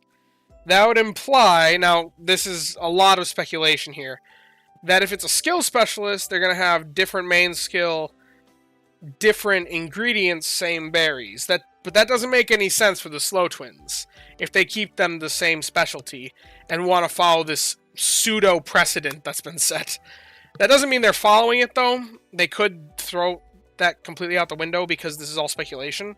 But that doesn't make any sense for the Galarian Slow Twins because they're a poison type and aren't water type, so that wouldn't work. The tails just fall off. It doesn't hurt, and Slowpoke doesn't seem to mind. Yeah, it doesn't really seem to mind that the tails fall off and that we're collecting them to be made. And Ditto, theoretically, is... I come up with the idea that it's like morphing it into the tail and then you're just taking off the Ditto. I don't know. They don't fall off. Team Rocket used to cut them off. Slowpoke don't feel it because they're too dull. Yeah. Yeah, I feel like Claude and Quag have the same skill as a coincidence. Yeah. Alright, what'd you miss? We've been talking about a lot of stuff. We've gone between a lot of topics, Ryan. We've gone through a lot of different topics. And I've come back to some topics, honestly. I still haven't finished one of my main goals for the night, which was figuring out what my team's going to be next week. I've gotten 3 of the 5 here, but I don't want to run Walrein next week. I don't even know where I'm going next week, honestly. I don't know where I'm going. Because I was originally thinking Cyan for area bonus purposes, but then I realized that'd be pointless.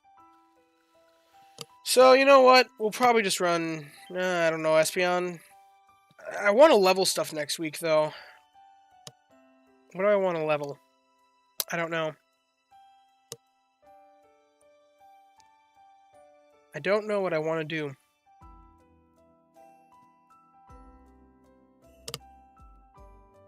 Maybe just get more levels on my Entei?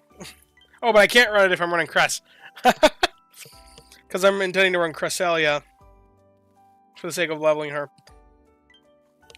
First week of 75% across all islands is crazy. Almost 2 full years of this game already has just flown by. Yeah, that's kind of how I'm feeling. I'm not quite at that point where I have 75% across all islands, because earlier on I did waste island bonus before they made the spillover happen. So I'm a few weeks behind that. Theoretically, after this week, I'll be at 51% at Snowdrop, 69% at Cyan. So 1 more week will get me to 55. Well, no, 2 more weeks I'll be at 55 and 75. So in 2 more weeks, I'll have 4 weeks to go. So I'm 6 weeks away from maxed on every island. In Scarlet Violet, they made Slowpoke Curry. I think the lore is like the tails secrete a sweet fluid, and that's... I don't like the word fluid there, but that would make sense. That's how Slowpoke fishes with it. Oh. After some time, it just naturally falls off. Neat. Just joined. Not sure if you've shown off your collection. Do you have a good Onyx Steelix by chance? I've got an Onyx, but it's not amazing. My problem is I have Typhlosions that outclass it at top, and I have Raichus that outclass it at Old Gold. So it's mostly just box filler. And I don't ever intend to hunt Onyx, but I have this guy. He's got Berry Finding S. That's pretty much all he's got going for him. Knowing how much you love the timid nature, would you ever consider it viable on a Pokemon?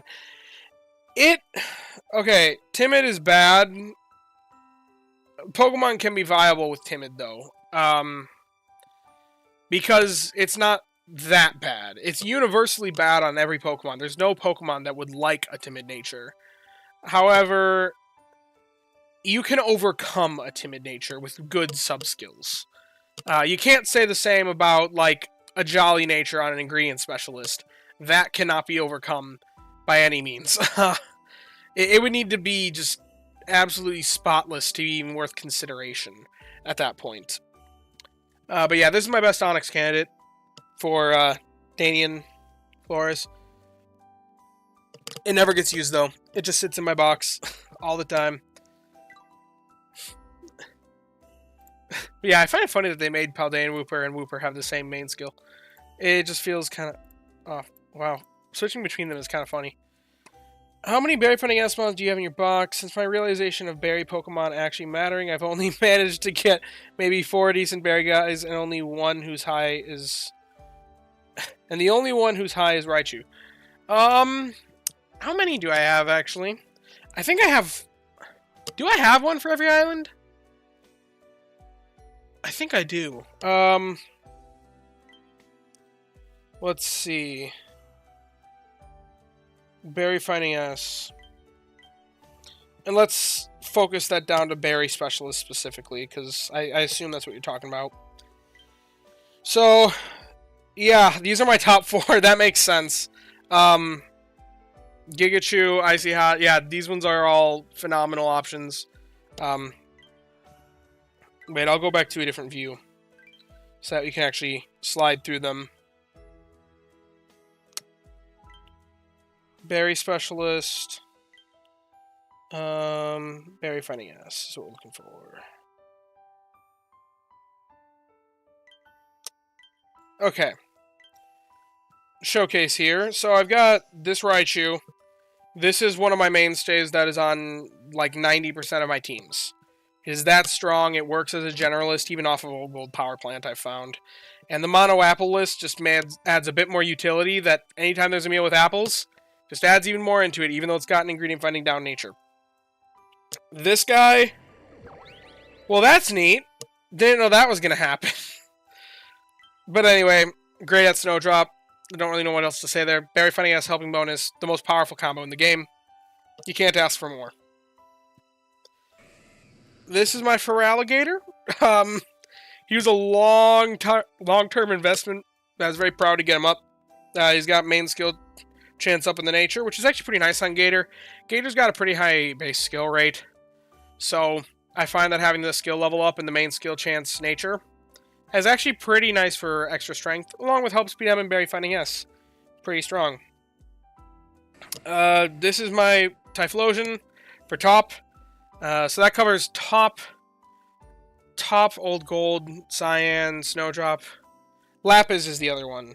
Which Lapis I'm not doing as hot on. I've got this Primeape, but Primeape is meh. Fortunately, it's shiny. I can't complain about it, because, my goodness, really usable shiny. I'm hoping Primeape gets some sort of buff. I'm hoping Annihilape comes around, because even if they make Annihilape be a ghost type, just this guy being able to get access to a ribbon, that alone would make him a lot more useful. And I'd hope they keep Annihilape fighting type, but it's possible they could make it change typing. But if they keep it fighting type, then that would be really nice for me, personally. But I have him for Lapis. I also have this Meganium, which is actually a more recent catch. But it's got Berry Finding S, Help Speed M. Lapis is probably where I'm struggling the most for a good berry specialist at. But this guy, pretty solid. As you can see, caught it in August of 24. Wow, it feels like it hasn't been that long. I feel like I caught this guy just a few months ago, but apparently not. It's been longer than I thought. But yeah, I think my berry game's pretty strong. I also have this Raticate, which is oddly really, really good if I'm to sub-skill seed it. But it's Eradicate. And dear gosh, my Pikachu game has been insane. I've got this Pichu, and this Pichu that I've not invested, and I've all nicknamed them Alola. I really hope they add Alolan Raichu sometime. That'd be phenomenal for me. I already have backstocked Pichu. I already have plenty of Pichu that would become an Alolan Raichu. And synergizing with my Crest. Oh, my Crest would love having an Alolan Raichu partner. That'd be amazing. It would be unfortunate to split candies between my already current investments. But honestly, I wouldn't mind splitting. I have a lot of Raichus. It's honestly a bit much. But hey, they're good. They're good. I'm just happy I have this guy, because this guy's going to be nice when the next island comes out, if it does in fact have poison. 2 Mankey with Berry Fighting S health bonus, but in unfortunate sub-skill places. Love to see Annihilape add to the game. Fighting types need more love. Yeah, I can agree with that. Fighting types in this game, especially in this game, I don't know much about the base game, but when it comes to this game, I mean, there's Primeape, which is just a side-grade Meganium. It's just a... As of right now, there's no reason to go for a Primeape over a Meganium unless you just happen to catch the really good Primeape. That's the only reason why you go with Primeape as of right now in the meta. Lucario, terrible. Beware, solid if you need Corn. I will say that. But kind of aside... Dragonite can kind of do it better while also being an ABB option, so it's it really depends on what you want. If you want a true mono option, then Beware is the way to go. Gallade, nobody uses Gallade because they're probably going to be using a good Ralts as a Gardevoir instead. And if you have that, then you're probably putting your candies into Gardevoir. Favorite Pokemon Sleeps creator since I found you over winter break. It's insane how much my routine is aligned with your posting. This game is my favorite obsession in a while. Glad to hear that, Ryan. That's good to hear. It's good to hear. I'm glad to have viewers like you.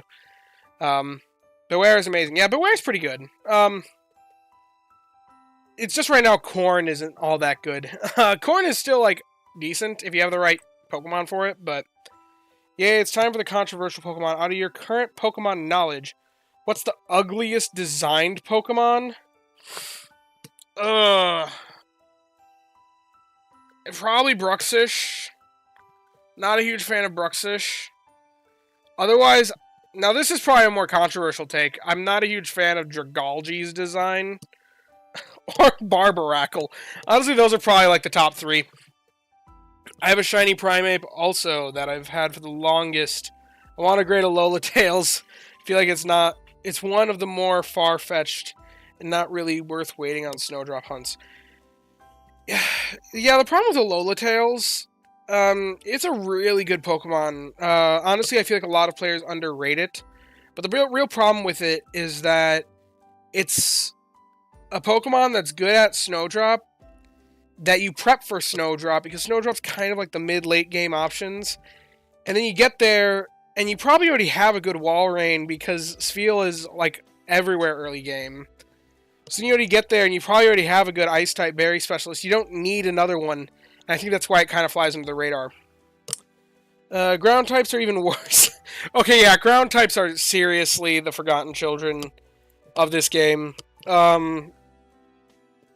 Dugtrio, strictly worse than Quaquaval. Other than it does come online a little bit earlier. It's more usable at level 30. Marowak, literally the worst berry specialist in the game. At this point, there's no berry specialist worse than Marowak. I find corn to be a consistent ingredient for high-level dishes. Yeah, I mean, it's just, there are better options. Like, it's consistently good. It's just not consistently great. I think that's the problem with corn. Like, tea time corn scones, good. Green grass salad, good. Corn keema curry is actually really great right now, still. But it's primarily great because it's really a really synergistic meal, not because it contains corn. And realistically, I'd suggest if you're going to go for corn keema curry, the biggest strength in it is the Dragonite Charizard pairing. The fact that you can make this with very few Pokemon that are very powerful. Would you say that a Berrymon with Berry Fighting S help bonus without any other speed up sub skills is better than one with Berry Fighting S and 2+ speed up sub skills? Yes. Berry Fighting S helping bonus, nothing can compete. Maybe I would take 2 speed up sub skills and a speed up nature over Berry Fighting S help bonus speed down, but I really have to run Rain on X Calcs for that. Ground types are just sad. Yes. Wish I had a nice feel. One of those lines that I've just never found a star, even though it's been ages and I've caught at least 18. Whew. That's quite a bit. It's not too many. I know some people that have hunted for things longer. I have one friend, the guy who got me into this game. He saw how powerful my Raichu was for me and how well I've done with it. So he hunted Pichu. I'm pretty certain he has silver badges on both Pichu and Pikachu, and finally caught one with Berry Fighting S and helping bonus, because he just wanted one with that combo after seeing how well I did with it. He went crazy with it, but he did eventually catch one, so congrats to him. Ground types are so neglected. Yeah. I can't think of any other types that are even close to that neglected. Like, maybe flying types? But they gave us Braviary not that long ago, and Cramorant's kind of interesting. The normal types, okay, I will say most of the normal types, there's a lot, but they just got more attention with Chansey. But a lot of these are more off-meta picks, aside from, like, Chansey. And they gave some attention to Ditto. So, like, I don't know. Berry Fighting S is just a flat 50% increase for Berry Specialist. You can't compete with that. Well, okay, I'll make a case for it.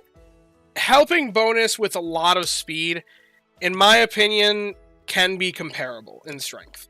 And I just speak from experience with my secondary Raichu. It is still secondary to my Berry Fighting S help bonus one, but I think helping bonus with a bunch of speed, for net productivity across the whole team, I think can be just as powerful. Especially if it's Berry Fighting S with no speed added. I think that's more powerful, honestly. Funny story, finding your channel in January is what made me realize I was blind to the Pikachu line the whole time. Yeah, I don't know why they made Raichu so good in this game. Honestly, if I could talk to anyone that is starting the game today, like, and tell them, if they were to ask me before I start this game, what is the #1 thing that I can do to advance as fast as possible? My biggest advice would be soft reset until you get a Pikachu, a starter Pikachu, with help bonus and Berry Fighting S. It might take hours, but you'll set yourself months ahead of everybody else. Still hunting Grubbin over 40 without a decent option. Woof. That is rough. If trading was enabled, I'd have one to offer you. But trading's not. You can soft reset the... Yes, you can. You can soft reset the starter Pikachu. You can theoretically do it to get a shiny also, because it is possible to get the starter shiny. Soft resetting in a mobile game is crazy. Yeah, it would take a long time, don't get me wrong, but I do think it would be worth it in this game because, yes, that would take a long time, probably your entire evening, but at the same time, it could take months to get that same Pikachu. So, that is probably the one thing that I would tell someone starting the game. If they were like, I want to min-max this game, what is your number one bit of advice before I start? I would tell them, soft reset until you see Berry Fighting and Helping Bonus in the first 3 sub-skills of your starter Pikachu. That'd probably be my tip for a new player, brand new player. It would take a long time, though, because that is a very rare combination. What the heck, full friends list, not spending seeds without learning. People that didn't know you could feed a shiny the weakest biscuit. Yeah. Oh, that's another one. Yeah, get a full friends list. Not spending seeds. Okay, yeah. I would tell them all those things too, but the first thing I would say is the soft reset. Because it's something that you can't undo. You can always get more seeds. You can always get a full friends list. You can always get more biscuits. You can't always re-roll your shiny, or you can't always re-roll your starter. You can always catch more Pikachus, but spending 3 more, let's say you don't find out for an extra month, how many biscuits are you going to waste on catching shinies with the strongest biscuits? Like, versus how many biscuits would you waste catching more Pikachu? So we're veering to the soft reset reveal. Oh, okay, I see.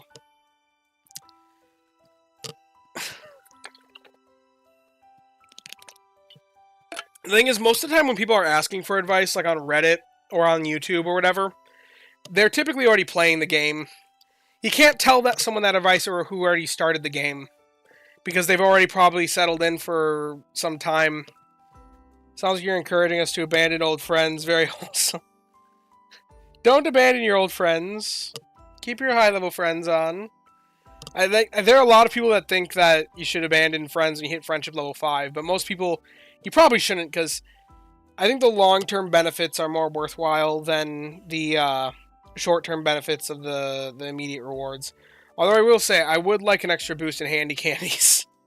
Sort of aggravated that the regional variant Pokemon share candies, and it feels crazy to think about the opportunity cost of spending on both. Yeah, I get that. I mean, okay, my thoughts on split investment, I'll probably talk about this in a video eventually, but I do think that split investment is not as bad as people make it out to be. It's obviously bad, like, it'll obviously slow you down somewhat, but especially given the fact that, like, ingredient specialists especially, Quagsire, Clodsire, you get them to level 60, once you get them there, you don't need to invest that guy anymore, and you'll still probably keep using it because it's going to be one of your strongest ingredient specialists.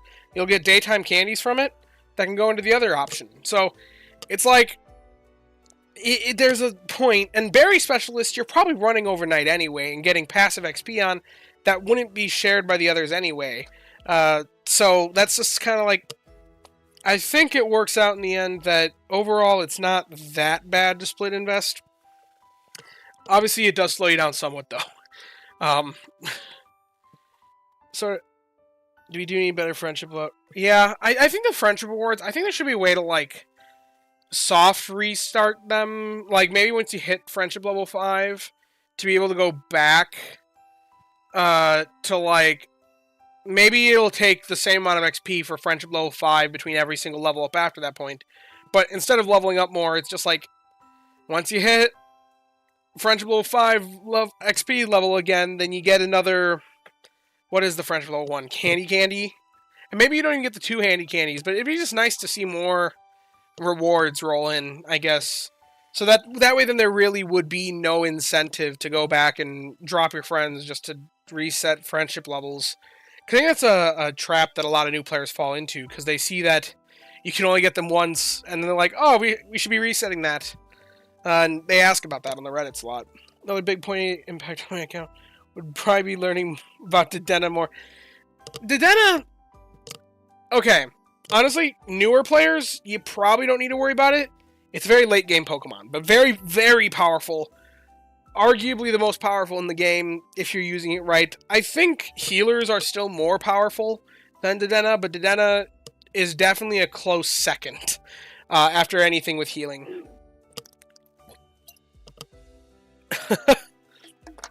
Caught an absolute monster. I'm going to be so proud to bring him before your analysis. Well, that's good to hear.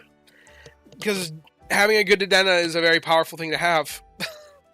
I know that part of my analysis was that even a mid Dedenne or okay Dedenne will do well. But realistically, the more powerful Dedenne, the less you have to wait for it to proc. Speaking of which, has my Dedenne procced yet? Probably not. But I have it running right now because as of right now I have 0% bonus crit odds. Okay, let's see how the Pokemon are doing right now. Espeon, not pulling it in yet. That's alright, though. I think we're past where we need to be right now to be on track. Hey! Dedenne actually gave me a proc. It was holding out on me for a while there. I think the goal is to get 3 or 4 before I swap it off again. Which, if I swap it off again, that'll probably be the last time that I use it. Is just the next crit, I'll stop using it. Because if this gets down to 2, then it really isn't... There's too much chance of its procs being wasted. So, I'm only going to use it as long as until the next crit that happens. And then it gets swapped off. I think that's the way I'm going to use it, because this gets down to 2. Real talk, that catch had me trying to figure out how to try submit a mod for you to possibly make a mod review. Then I realized those videos are probably more for decent candidate mods. I look at a lot. I look at a lot and have made some videos before. If you have a thing to contemplate for it, I haven't made too many videos of that series lately. I want to do more of them, but honestly, I just haven't had that much time. You can send them in. The worst thing that happens is you wasted a couple minutes to fill out the form. If I haven't made a video on it after 3 weeks of you submitting it, then I've probably trashed it, because I try to make sure that if I haven't talked about it in at least 3 weeks and I haven't had any updates from you saying that you still want a video on that one done about it, then I do typically no longer look at them, just because the idea is if it's been over 3 weeks, you've probably already made it. You've maybe already made a decision on investment, and I don't want to be giving outdated information or information that's not useful anymore. So, but if you want to submit it, I'll still take a peek at it. I look at every single submission genuinely. I just don't necessarily make a video on every single submission. You think they'll do the Gen 3 starters? They could. I think they're going to do another generation of starters. As for which ones, I have no clue, and I have no clue what they're going to do. There's a question about will their special... I think it'd be cool for them to all be skill specialists with a unique skill. Would that be crazy? Like Google Forms, there's a Google form in the link of every single one of those descriptions for all those reviewing the Pokemon series. Otherwise, the Discord also has a channel. Hashtag, it's like the event... No, it's called YouTube Rate My Mon. You can submit them in either format. I look at both all the time. I do genuinely look at every single submission you guys send in. So, like I said, just don't have the time to make a video on every single one. Yeah, I think the Gen 3 starters would be cool. A lot of people love the Gen 3 starters. What are all the... Oh, that's right. They renamed... Realistically, so we're looking at... It's going to be one of these 6 sets, most likely. If they're going to do it. Gen 3 is very popular. I know Gen 4 is also very popular. Oh, what do you know? You guys get to see my time. Okay. Gen 3 is very popular. I know Gen 6. A lot of people like Greninja, specifically. Yeah. So here's another thing. We can talk about patterns. It was ingredients, berries. If they make these guys skills... If they then decide to keep a pattern up, ingredients, berries, skills, ingredients, berries, skills, ingredients, berries, you'd expect Paldea to be skills. But they clearly are not doing a pattern there because they made them ingredient specialists. So there's probably no pattern for, like, how they're having them do it. Also, Final Evolution, these guys would be grass, fire, water, or grass fighting ground. I don't know, though, because it feels weird if they made these two change typings, but Trico doesn't change typings, so, like, that's a weird discussion. feel like Sceptile and Blaze can give me a strong skill type vibe for them for whatever reason. Now we think about them, haha. I had a really neat idea that was like a gimmicky idea for speed boost. This was an idea. Make it a skill specialist, and its skill makes itself speed boost for the day, like every time that it procs. So like the more procs you get earlier in the day, the more berries it produces, and then when you go to sleep, it resets. So you want to get a lot of... You want Berry Finding S because it's going to really function like a berry... This isn't confirmed at all. This is me just theorizing and coming up with cool skill ideas. But this is something that I thought about a while back. You want more skill procs, but you also want Berry Finding S, and you also want speed because it'd be like a skill specialist and a berry specialist at once. And I think that'd be interesting.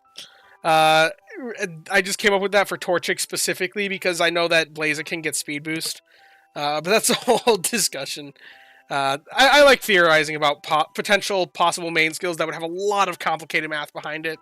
Because I could honestly, if they introduced a feature like that, I could make a whole video on that, just like right there. Give me Greninja, I make Suicune more OP. Unless they make it a dark type. Then it'd just be making Darkrai more OP. Actually, that would be more of a buff for Greninja to be a dark type. Swampert, one of the all-time faves, been on almost all the teams since Gen 3. Maybe this is going to be an unpopular opinion, but I know that a lot of people love the Gen 3 starters, but I'm actually not the biggest fan of them. I don't have any nostalgia for any of these, really, because I haven't really played any of the base games. Aside from, I've played through a lot of Heart Gold and Typhlosion. I used a Typhlosion in that, so I do feel a little bit of attachment to Typhlosion specifically, but looking at them like retroactively, I actually like the Sinnoh. I like the Sinnoh guys more than the Gen 3 starters. But I know a lot of people love Swampert, so you gotta guess what the next new ingredient will be. I don't know. There's really no way of knowing for sure. Maybe something that'd be good on a sandwich. Lettuce? I don't know. A lettuce meta sounds weird. Argument against skill starters is the cost of main skill seeds. Yeah, but at the same time, the main skill... I would like to... If they're going to introduce more skill specialists, which they're going to do, like... They like to throw up the meta, they like to change things around, they like to add Pokemon like Dedenne.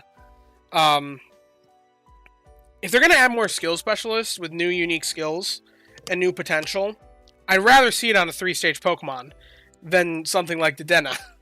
So, that's less of a cost than if it's on something else. Potential Deoxys speed form strat. I don't think they're going to... Well, if they add Deoxys, it's going to be a long ways out, and there'd be a lot of different... I don't know what they would do with Deoxys. That'd be weird. Sceptile should be berries, yellow things on tail, Blaziken skill, Swampert ingredients. I mean, they could do that, but it'd be unprecedented. So far, every starter trio has been... The 3 starter trios that we have, they've all been the same specialty. I'm saying if you tell me you don't love Hoenn right now. It's not that I don't love... I'm still catching up in chat. They're okay. I just don't feel necessarily attached to them. I just like the Sinnoh guys more, honestly. Yeah. So I'm saying Sinnoh trumps all for me as well. Yeah. Gen 4 attention would be so fun to see in Sleep. We also do... I know they're not a... Okay. The late gen starters, I understand the hate towards, like, these guys. Because they didn't really need to make them all humanoid. Why did Meowscarada have to get on 2 legs? I don't get that. All the Gen 8 starters get on 2 legs like humans. They're animals. So I do understand the hate there, but... New ingredients are easy. Lettuce, banana. Oh yeah, banana. I think banana could be a thing. Just because of the existence... I want to see Tropius. I love Tropius. I think he's a cool guy. And I would love to see him actually be good in a Pokemon game, because I've heard he's terrible in the base games. But I think he's got such a cool design.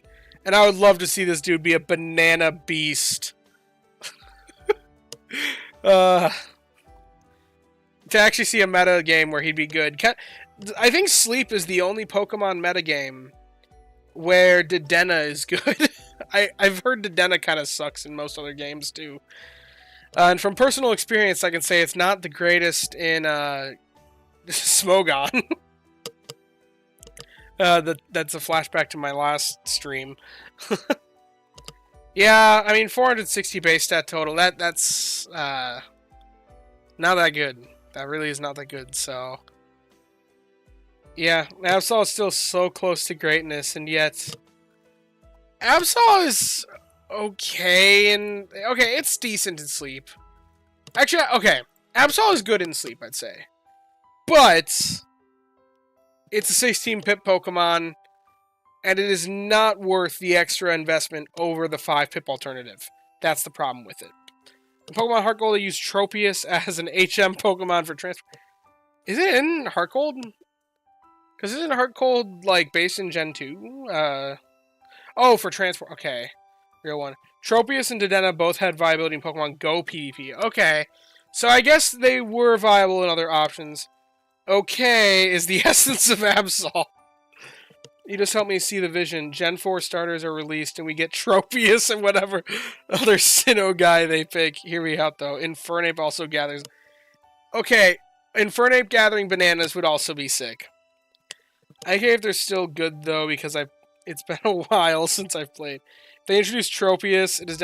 Yeah, that's the unfortunate thing about it, is that if they did introduce Tropius, it would...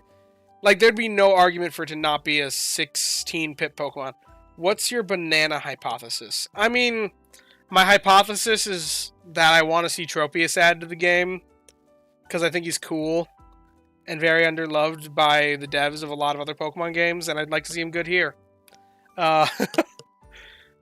There really is no other logic behind it, and I think if they added bananas, that'd be a good excuse to add Tropius. So, there really is no other theory or hypothesis behind it. There really isn't much of a hypothesis when predicting new ingredients. I don't think anybody predicted coffee. Tropius would be void for biscuits. I don't think it'd be 25 pips. Yeah. Plantains are used in tropical recipes, which is cool. That is pretty cool. Is Top Hollow the best place to catch Whoopers? Whooper, if you're looking for Jotonian Whooper, it can spawn a couple different places. Let's see. Jotonian Whooper spawns... It does spawn at top, but it also spawns at Sign and Old... I didn't realize it spawned at Old Gold. Okay. Banana, very easy salad dessert with a little dash of plantains-based Latin dishes for curries. Yeah, there's some ideas with bananas. Platanos, I think is what they're... Yeah, platanos, plantains, whatever. There's some neat things that can be done with it.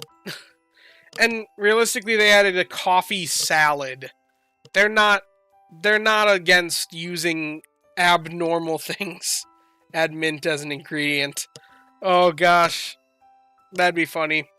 Wouldn't it? But yeah, you could search any of these islands for Whooper. If you want Whooper candy, it's probably best to go to top.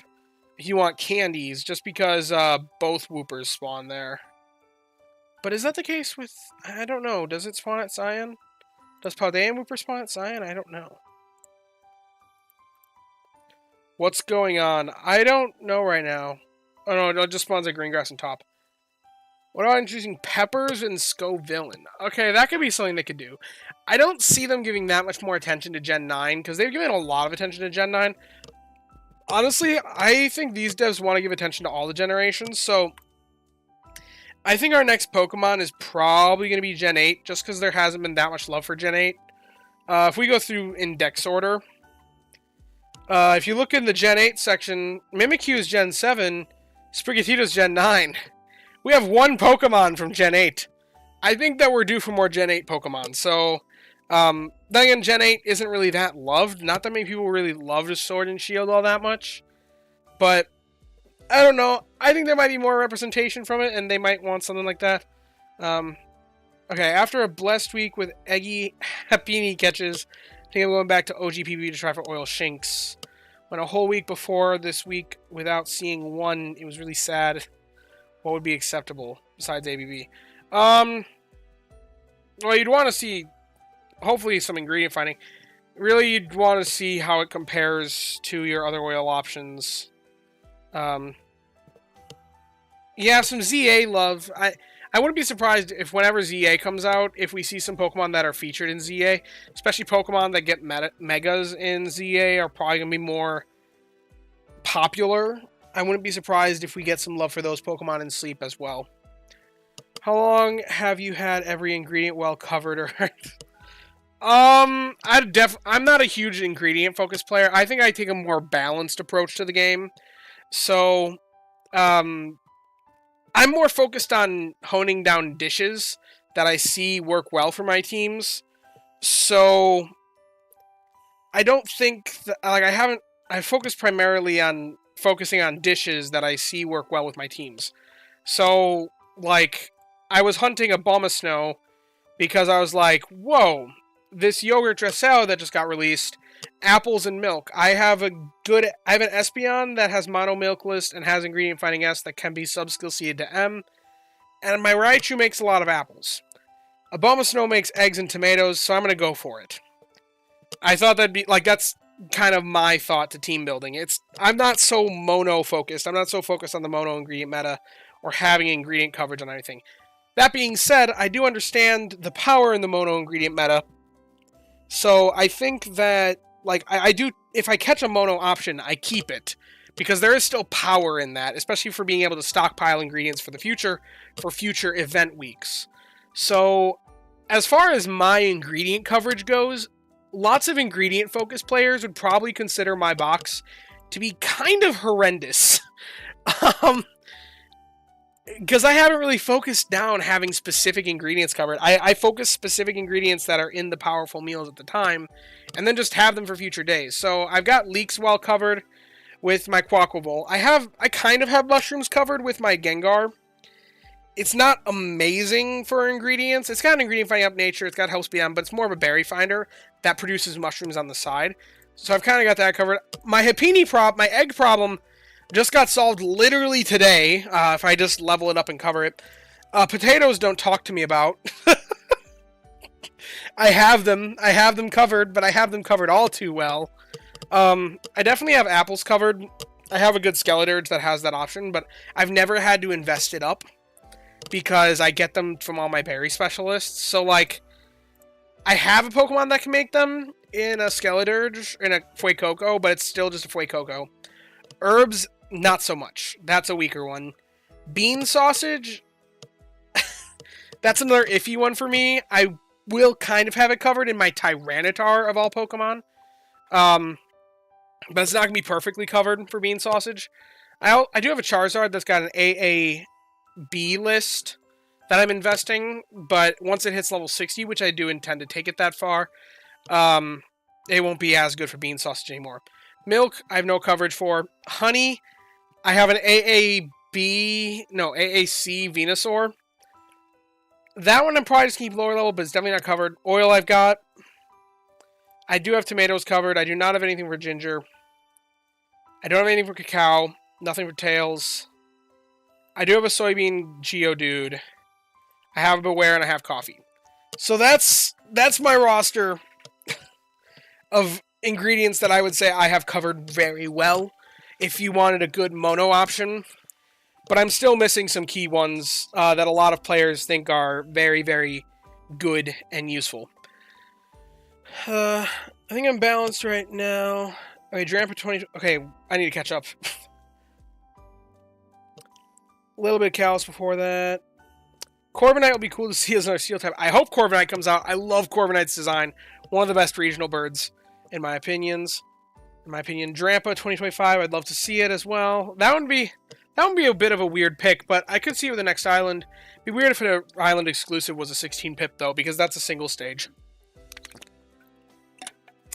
I think that I'm balanced right now, but I was certainly cooking my for about 80% of the game so far. I've been much more very early on. I was very, very focused because when I started very early game, the meta was very heavily berry focused because we didn't have the higher tier, stronger meals. Meal level was capped at level 49 for a while, and Berry specialists were just better because every Pokemon would hit Sneaky Snacking with ease because there was the whole energy thing. When you'd set your Pokemon to sleep, they would operate as if they had full energy throughout the whole night. So there was way more Sneaky Snacking in the morning. So Berry Pokemon were the meta back then. And it wasn't even close. The weaker meals, the lower level meals, the more Sneaky Snacking, berries were the way to go back then. So a lot of people invested in focus berries more back then. Also, new island likely later this summer, so I'm expecting Dragon, Poison, Bug type. Yes, I am expecting more Dragon, Poison, Bug types as well. Goodra, Beedrill, not sure on the bug. Wurmple would be fun, but probably tilting. Well, I don't know what the new...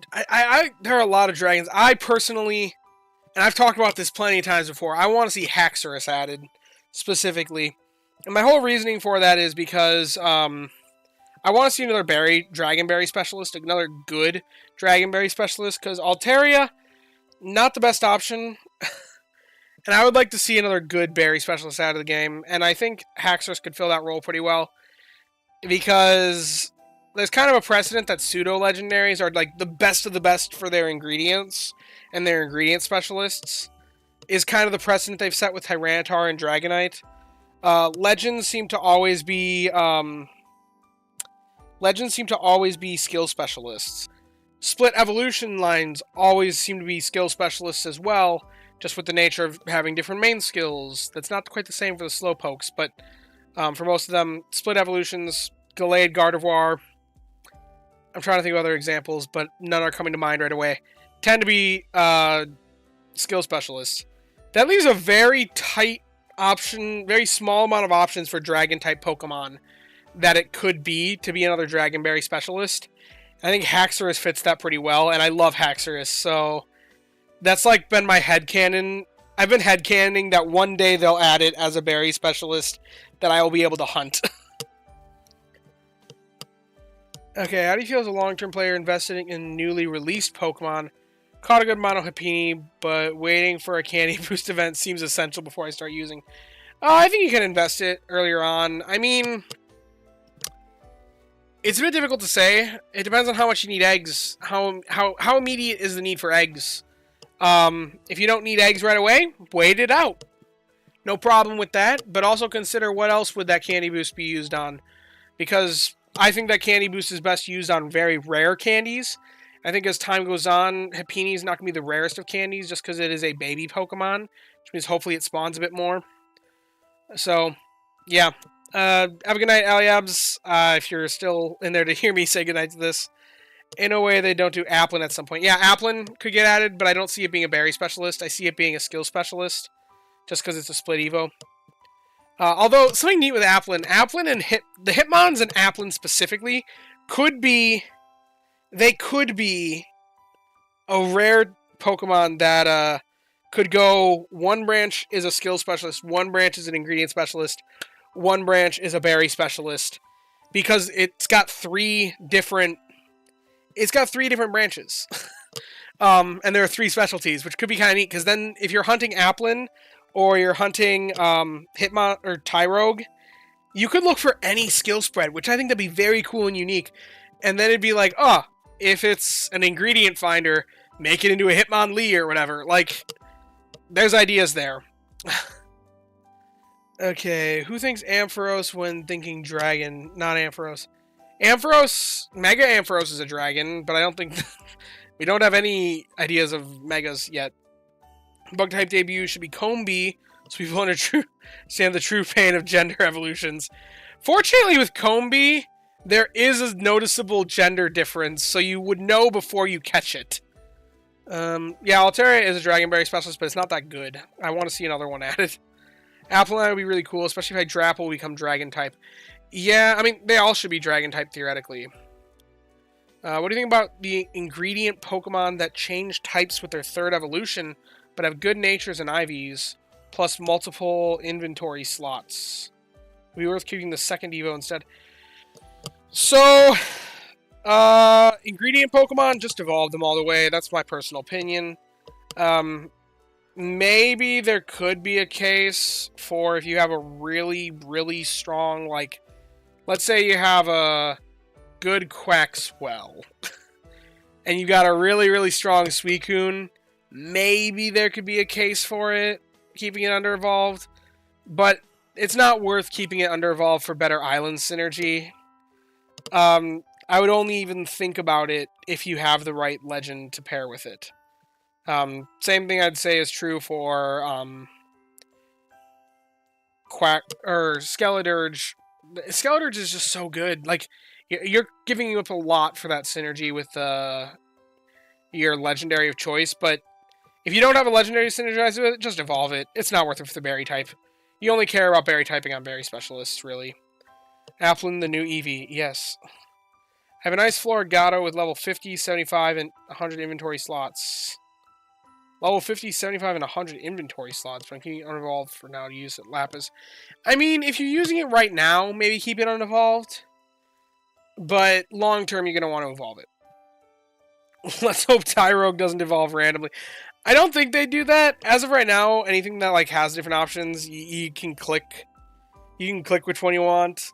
I'd hope with Tyrogue, if they made Tyrogue that way, Matthew, in the base game, it's based off of if they have more defense than attack, or attack than defense, or if they're balanced. Hopefully in this game, they'd kind of translate that over by like, if it has an ingredient finding subskill, then it can evolve into this one. If it has a skill trigger subskill, then it can evolve into this one. If it has berry finding S, that can evolve into this one. Like, maybe that'd be an interesting way that they could counteract that, or they could just make it you choose. Because that'd be a very difficult one to translate. Wonder if they'll add Annihilape soon. I really hope they add Annihilape. People have been talking about Annihilape ever since they added the Paldean starters. People thought it was an inevitability. People thought it was going to be added back with, people thought it was going to be added with, the Halloween that followed the anniversary. Because the reason why we thought it wasn't getting added before that point was because there was nothing Paldean. So, like, the precedent was kind of Paldean Pokemon weren't added yet. But then after they added the Paldean starters, and now Paldean Wooper, and Pawmot, we have Paldean representation. So, it's kind of weird that Primeape has an evolution in a later gen that doesn't exist in this game. And I do think it's eventually going to come around. It's just a question of when. But yes. If they do add Tyrogue, I hope they let us choose somehow or have some control over that. I think it'd be cool if they had some sort of homage to the original way that it evolved, though. By choosing based off of which stat it does better. I think it'd be cool based off the sub-skills. Like, making it that, like, if it has this sub-skill, it can evolve this way. If it has this sub-skill, it can evolve this way.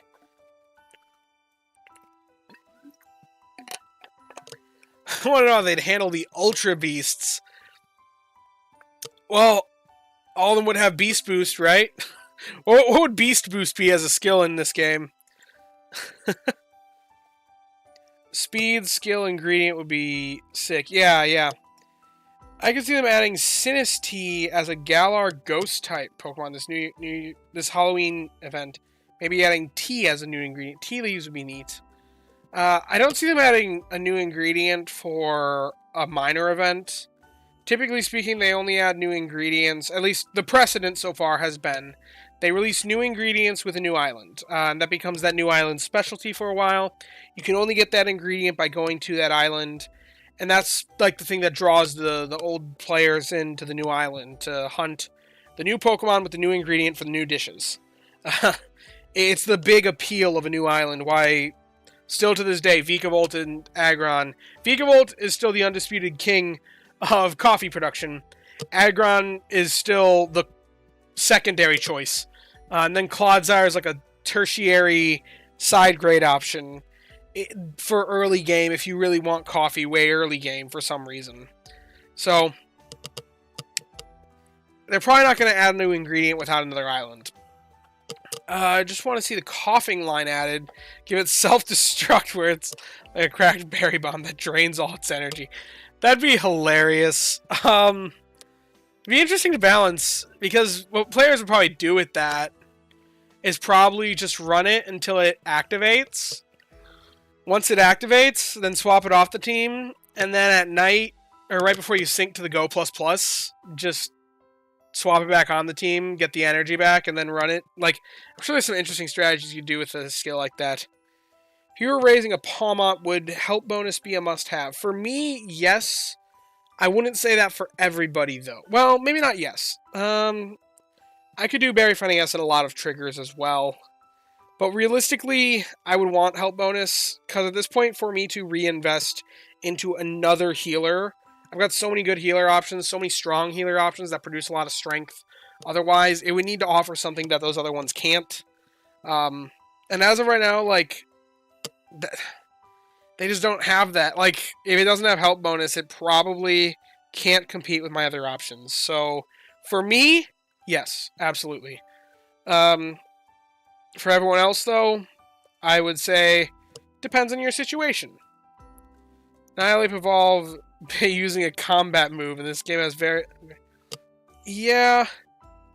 Well, I mean, Pawmot, I think it evolves in a weird way in the base game as well. Doesn't it evolve by... Yeah, you need to walk with it for 1,000 steps in Let's Go mode. So, like, that's a weird one, and they just made it friendship levels in this game, or sleeping with in this game. They could make it, instead of using it could be like use its main skill X number of times, like to kind of allude to it. There are ways that they could integrate it and still keep it similar, while still being a little bit different. Because like there are some weird evolutions, and Pawmot is a good example of that, how they translated over to this game with just sleep hours, which I think is lamer than if they were to do like, it needs to activate its skill so many times before you can use it. Like, that's a different thing. Do you think Murkrow's main skill will be ingredient or Dream Shard based? Since it's a crow, I would expect it. I don't know what Murkrow... Like, there's really no info about Murkrow right now. I think it'd be cool if it was honestly, I think it might be based off of... It's got Super Luck as its signature ability. So, Super Luck, I think, would be a cool thing to translate over and make it be, Tasty Chance, because it's crit chance, like, that'd be a cool, like, a cool homage to it. And we do need more crit chance options, because my goodness, we only have one skill specialist, and it does not evolve. That is so horrendous for free-to-play players, and it's one of the best skills in the game. Basically just telling every free-to-play player, you're going to spend 6 months waiting on this, and thousands and thousands of sleep points. Even just to get one free evolution, one free skill level, I think would be great for them. So, I think it's probably going to be... My money's on... And I'm hoping, for free-to-play players' sake, that is a secondary option to Dedenne for crit chance. Tasty Chance. As an homage to Super Luck. Its original skill in the base games. Eagerly waiting for the next island. Been heavily investing in bug, poison, and dragon types since those are like the last to receive that exclusive island. Yeah, I've been, like I said, I'm trying to invest up my my Arbok right now. I'm gonna sleep with it for this next upcoming week because I would like to see this guy level up. Additionally, my Vikavolt, my Vikavolt's got Berry Finding S, so that's rocking out. It might actually be shockingly good, just because, no pun intended, with being an electric type. Well, it's not an electric type in this game, but that's a different discussion. Yeah, Dream Shards for Murkrow make a lot of sense. It does make sense. Yeah, it'd also be painful to get a 16-pip Pokemon that also evolves with a stone. That's true, but think about it. An evolution of a 1,400 sleep points versus an evolution that takes 3,600 sleep points to get an extra seed on it. Granted, it's a 16-pip Pokemon, but honestly, I think they've intentionally, very intentionally, they realize how powerful the late-game potential of Tasty Chance is. And I think they've intentionally restrained it to 16-pip Pokemon. If you look at all our options that are out there, the only Pokemon that have it are the Sneasel line, so Sneasel and Weavile, 16-pip Pokemon. Cramorant, 16 pips. Dedenne, 16 pips. If they put it on Murkrow, I mean, Murkrow's also likely to be 16 pips, so I think that there's a game balance reasoning behind that. I think they want Tasty Chance to be expensive because it is very powerful and doesn't need to be used all that much to extract the strength out of it. Oh, whoops, I just turned my phone off. There we go. I just wanted to see how my Pokemon were doing. What about painful most dark Pokemon? Yeah, dark-type Pokemon in this game are kind of difficult to acquire. Like, Darkrai's a mythical. We'll only have one. Honchkrow's probably going to be difficult because it's 16 pips. Absol's 16 pips. Weavile, 16 pips. What are even the other examples? Houndoom? Houndoom's the only one that's, like, kind of easy. And Meowscarada... Oh, Tyranitar is a really... Tyranitar is hard to raise. Houndoom is... It's not rare, but it's not at very many islands. From what I remember. And it's also not that great. Yeah, it's only a green grass and top. Meowscarada is probably the only one that you could consider easy to get. Umbreon would be pretty easy as well. But Umbreon is probably the weakest out of this entire... Well, Sableye is probably the weakest. Well, it's between Umbreon and Sableye. I think I found my most interesting hypothetical investment while going through my box. May also make one of those two forms. I'd be glad to see it, Ryan. Still haven't caught a good Sneasel. That's most players' experience. Sneasel, a very difficult hunt in this game. Probably one of the hardest hunts. I've caught an okay Sneasel, but it doesn't outperform my Walrein for Snowdrop, so maybe late game I'll invest it, because it's got potential, but it's not amazing, and I feel very meh on it. What's a Sneasel? This is the best Sneasel I've caught. It does have Berry Finding S, but it's pretty late. Level 75, this thing would be great. It's got a skill chance up and ingredient finding down nature. Pretty solid. But my Walrein is just so good that I just haven't bothered. Especially because it's very expensive. Okay. Comparing Umbreon to Sableye, though, is very difficult. Because they do very different things. What you're saying is probably the weakest by far. Honestly, I think... Okay. In Rain on X, in theory, yes, Umbreon is the weakest, but Rain on X does not do Umbreon right. It does not do Umbreon justice. I don't think it's a great Pokemon, I don't think it's even good, but I think that Rain on X is a bit neglectful a little bit when it counts for Umbreon, because if you look up Umbreon in here, if you run it, the big way that they buffed Umbreon's main skill was they made it that it has a chance to proc and give energy to somebody else. Now, if you look in Rain on X, it shows that it can give up to 120... If it crits, it can give up to this much energy to other Pokemon on the team. Now, if we put another Pokemon on here, let's say Charmander, just for example, it doesn't show that in its energy curve. It only shows... These two minor recoveries here are not the Umbreon. This is my meal recovery. There should be a third one somewhere else, but... Oh, right at the start of the day. That's what those three bumps are. It's not giving any energy recovery to the Charmander for Umbreon's existence, despite Umbreon proccing 5 times a day. 5 times a day proccing... People have found that the crit rate is like 50%. That means about half of Umbreon's procs should be giving energy to Charmander as well. Meaning this Charmander should be getting at least 2 procs of whatever it should be. They're not doing Umbreon justice. And they account for Energizing Cheer. If I throw on, say, a Leafeon, and I make it main skill level 6, you'll see that actually... They account for it in Charmander's energy curve. See? The Leafeon's impact is seen there. They don't put it in there for Umbreon for some reason. I think it'd be pretty easy for them to implement, but they haven't. And I think that it does makes the community, because it calculates this way, nobody's bringing up Umbreon at all as an option. But honestly, if we compare like this Umbreon to this Leafeon, like, yes, this is producing more energy. It's more reliable. It's definitely the worst of the healer options, but it's still healing, which is a very powerful mechanic. And I think with Darkrai coming around, it's a more interesting option since it has the unique ability to not be affected by Darkrai's bad dreams. I still don't think it makes it usable, but I think it's been done a disservice by the way that Random X handles Umbreon's calculations. Anyway, and that's why I think there's actually I think that the healing there is more valuable than what a lot of players give it value for. Because a lot of people don't realize that its crit rate is 50%. That's not like a 10% crit rate. It's not just like, oh, it's proccing a couple times. It's proccing, it's critting on something else half the time it's running. It actually does okay for healing. It's just compared to other options like Leafeon, compared to other options like Gardevoir, it's way worse. Way, way worse. But I still think it's more powerful than Sableye.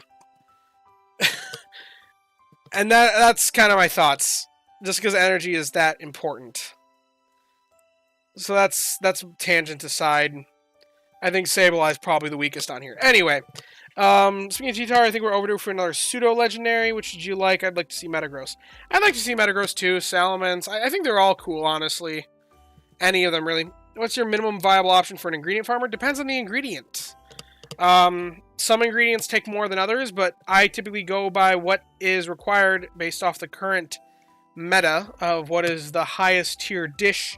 Look at the highest tier dish that takes that ingredient, multiply it by 3, and then that's the number that I shoot for when I run it through Random X Calcs. And depending on the species, that changes from ingredient to ingredient. I have much higher standards of thresholds for what I'm looking for in a Clodsire or Absol compared to what I'd be looking for in Tyranitar or Dragonite. Umbreon as the healer on a Mono Dark or Dark Charge Energy S ingredient mon seems fun. Probably not that good, but fun. That's another thing. Fun is also going to be accounted for. If you have a Mono Dark type team and you have it as your only healer, it's the only healing option. Something else to consider. Raise 2 Berry Fighting S help bonus Umbreons for Darkrai. They'll be good, right? Copium. I mean, Berry Fighting S help bonus, if you put... I'm not saying to put skill seeds into them, because that's probably not a good advice. There's probably better things you can use your skill seeds on. But I think they could reliably do some decent healing on a Darkrai team. Definitely not enough to counteract Darkrai's bad dream skill, but probably enough that you'll see decent energy on the Pokemon that are not the Umbreons. If you're at Snowdrop, you'll probably do pretty well with them, honestly. 2 Dedenne with 2 times skill trigger, your helping speed, and helping bonus. That's a good Dedenne. Very good Dedenne. Ooh, a live stream. Yes, nice to see you in here. Tic-Tac-Toe, 15. At Master 15 on sign and still haven't yet seen the first Kangaskhan. Don't worry about it. Kangaskhan is a side grade option in this game anyway. There's really no reason to pick it over Tyranitar unless you happen to catch a good one before you happen to catch a good Larvitar. Like, that's really... Or, if you want it for potatoes, it could be a potato option as well. So, it's kind of a weird side grade option. It's a 16-pip Pokemon, but the styles are nice. It's always nice to get good styles, new styles. And it is a more rare Pokemon, so that is something to be said about it. But you're not promised good spawns with a high rank. That's one very interesting thing with this game. There's still a lot of RNG. I'll probably be at... Yeah, I just want to fill the Pokedex. I think I still have some blank spaces, actually, in my Pokedex right now. I don't know what I'm missing right now. I think... I don't know. I'd have to look. I know there are definitely some blank spaces, though. Wait, nope, that's the wrong button. I need to look at the Sleep Style Dex.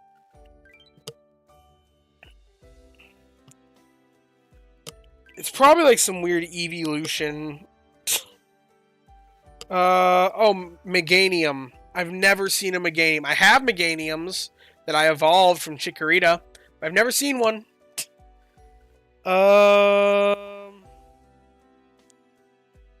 Is it just Meganium? Okay, it's just Meganium, I guess. That's the only blank space in my decks. Or times when you play since the game is so time focused. Central Time. I'm in CST. Chicago Time. I don't live in Chicago, but Chicago Time. For any of you that are wondering, I live in central Wisconsin. I'm a Wisconsinite. Love my cheese. Though I am lactose intolerant, so that does cause problems. But I love my cheese.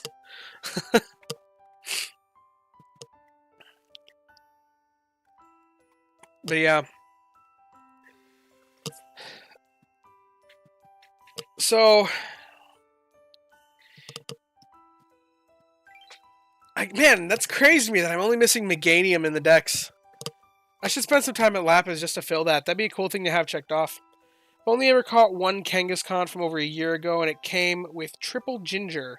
Hope one of its sisters finds you. I agree, Ryan. Cynical players don't get to see Queen Meganium. Yeah. Meganium's actually good in this game. It's not the best in other games, but looking forward to the Happiny review. I'm curious about your thoughts for mine. It's got a lot of reactions, so I suspect it will be talked about. Yeah, like I said, I'll probably get around to that sometime this week. Probably Tuesday is when I'll be plotting that out. I'll probably be recording it Wednesday or Thursday, and then it'll be up on, like, Friday or early the week after.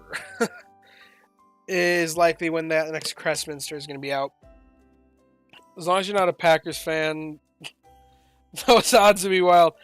My family's hardcore Packers fans. I'm not going to lie. I was obsessed with football when I was younger. Well, I wasn't obsessed with football. I followed the Packers pretty heavily and rooted for them, but it was more just like following my family. Nowadays, I'm like, I'd like to see them win, just because it's where my roots are. But I'm not a diehard football fanatic. I won't be. If they win or lose, whatever. Yeah, no worries. Cheering for you. Yeah, that's kind of my thoughts. I'd like to see them win. If they make it to the Super Bowl, I'll watch. They're the team in my area. What's funny is I think I actually hate the Vikings and want to see them lose more than I want to see the Packers win and love them. I still have the deep-seated hatred of the Vikings in me. And I don't know why. I can't explain that one. Maybe it's just being a born and raised in Wisconsin sort of thing.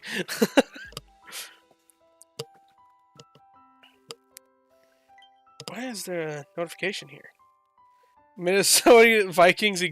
Is that real? Do the Minnesota Vikings exist in Pokemon canon? I highly doubt that. Wait, what? I just googled it. This is real. What? A joke from the first movie. That's crazy. Of all the Pokemon... What? Okay.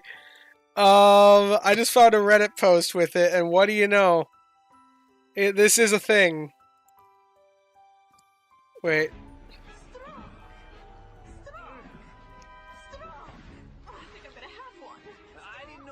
Still existed. They mostly live in Minnesota.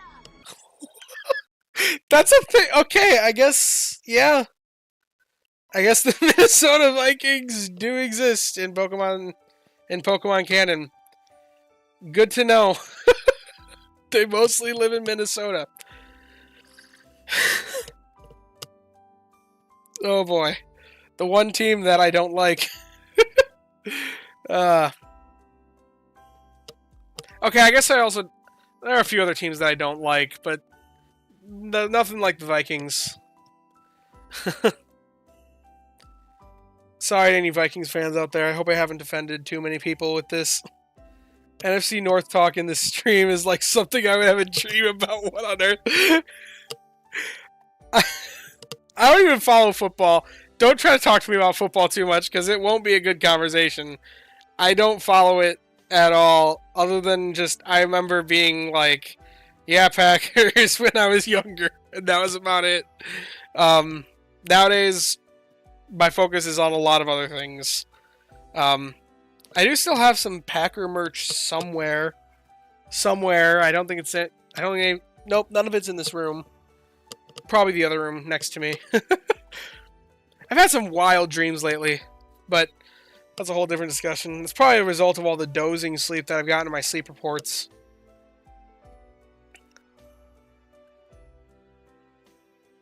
Okay. I should probably figure out what Pokemon I want to run next week. You said your Cheesehead that was giving... I think I have 3 of them somewhere. Actually, no, I know I have 3 of them somewhere. I also have Foam Finger somewhere. Like I said, when I was younger, I was big into it. I even, like, 3 cheese. Yes, 3 cheese. 3 cheese heads somewhere. I don't even know. Well, my dad had like an in with somebody who was working with the Packers, so he got tickets every now and then, and sometimes Packer merch, just because of like his friend, his coworker was married to someone who was like worked with the Packers or something, so he got free merch sometimes, and somehow he got a hold of 3 cheeseheads when I was younger, and I have them in a room somewhere. I don't know where. Maybe I'll just randomly wear one from a Daily Journal series sometimes now that we mentioned it on stream. That'll take people by surprise if I do that. Ah, yes, this is a team of Pokemon that I wanted to level. Is there a way to try for snoozing? Must be a way to cheat for Shinx. There is, but it's very complicated. Snoozing is not... It is the hardest one to fake. If you want to get snoozing, I'd say try to gauge points on your bed for each sleep type, honestly. If you could put it further away from where you're sleeping, if you have a bigger bed, that'll be more skewed towards slumbering. If you put it closer to where your head is at night, that'll probably get me more towards dozing. If you put it kind of in between, might be more towards snoozing, but it's not consistent. If you want to cheat it, the best way that I've heard is time it out so that every 19 minutes you're like shaking the phone or shaking your Go++. Slumbering, you let it sit. Dozing, you keep it moving, generally speaking.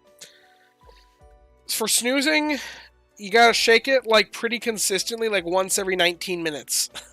Because if it goes 20 minutes, then it logs slumbering. If you shake it more often than that, then it'll probably log dozing. But it's not consistent. It's not easy. You can try it, though. Okay, there was another Pokemon that I wanted to level. What was it? I think it might have been just these guys, actually. Luxray for Alligator. For Alligator, I don't necessarily need. If regional forms keep their original's main skill, then Hisuian Sneasel will be interesting. Could be a poison type for the new island. Hisuian Sneasel would be neat. But that wasn't the precedent set with berry specialists, because Ninetales, I actually have this one up because from discussion earlier, Ninetales had Energizing Cheer, Ninetales Alola had Extra Helpful. It was only the same with the ingredient specialists. What the Alolan Ninetales and the Cantonian Ninetales kept was the ingredients list. They kept the ingredients list the same. With the ingredient specialists, they kept the skill the same. So then the theory is that with a skill specialist, they keep the berry the same, because it's like the third thing that's not being kept the same. But that one's a bit dicey, because Galarian Slowpoke exists, and that would not be a water type. So I think the theory kind of falls apart if they ever add Galarian Slowpoke. Unless it just means that they're not going to ever add Galarian Slowpoke. I think it's just coincidence that they made these guys the same, and there really is no intention to give them any overlap, realistically. Or maybe they just treat them like different species. Who knows? How have your dreams been wild? Does eating cheese before bed really work? I mean, even though I love cheese, I don't eat that much of it. Because like I said earlier, I'm lactose intolerant, so I try to avoid the stuff. It is rough being a Wisconsinite who's lactose intolerant, but I get by. Mostly because of dairy relief pills, which I had this empty bottle sitting next to me, actually.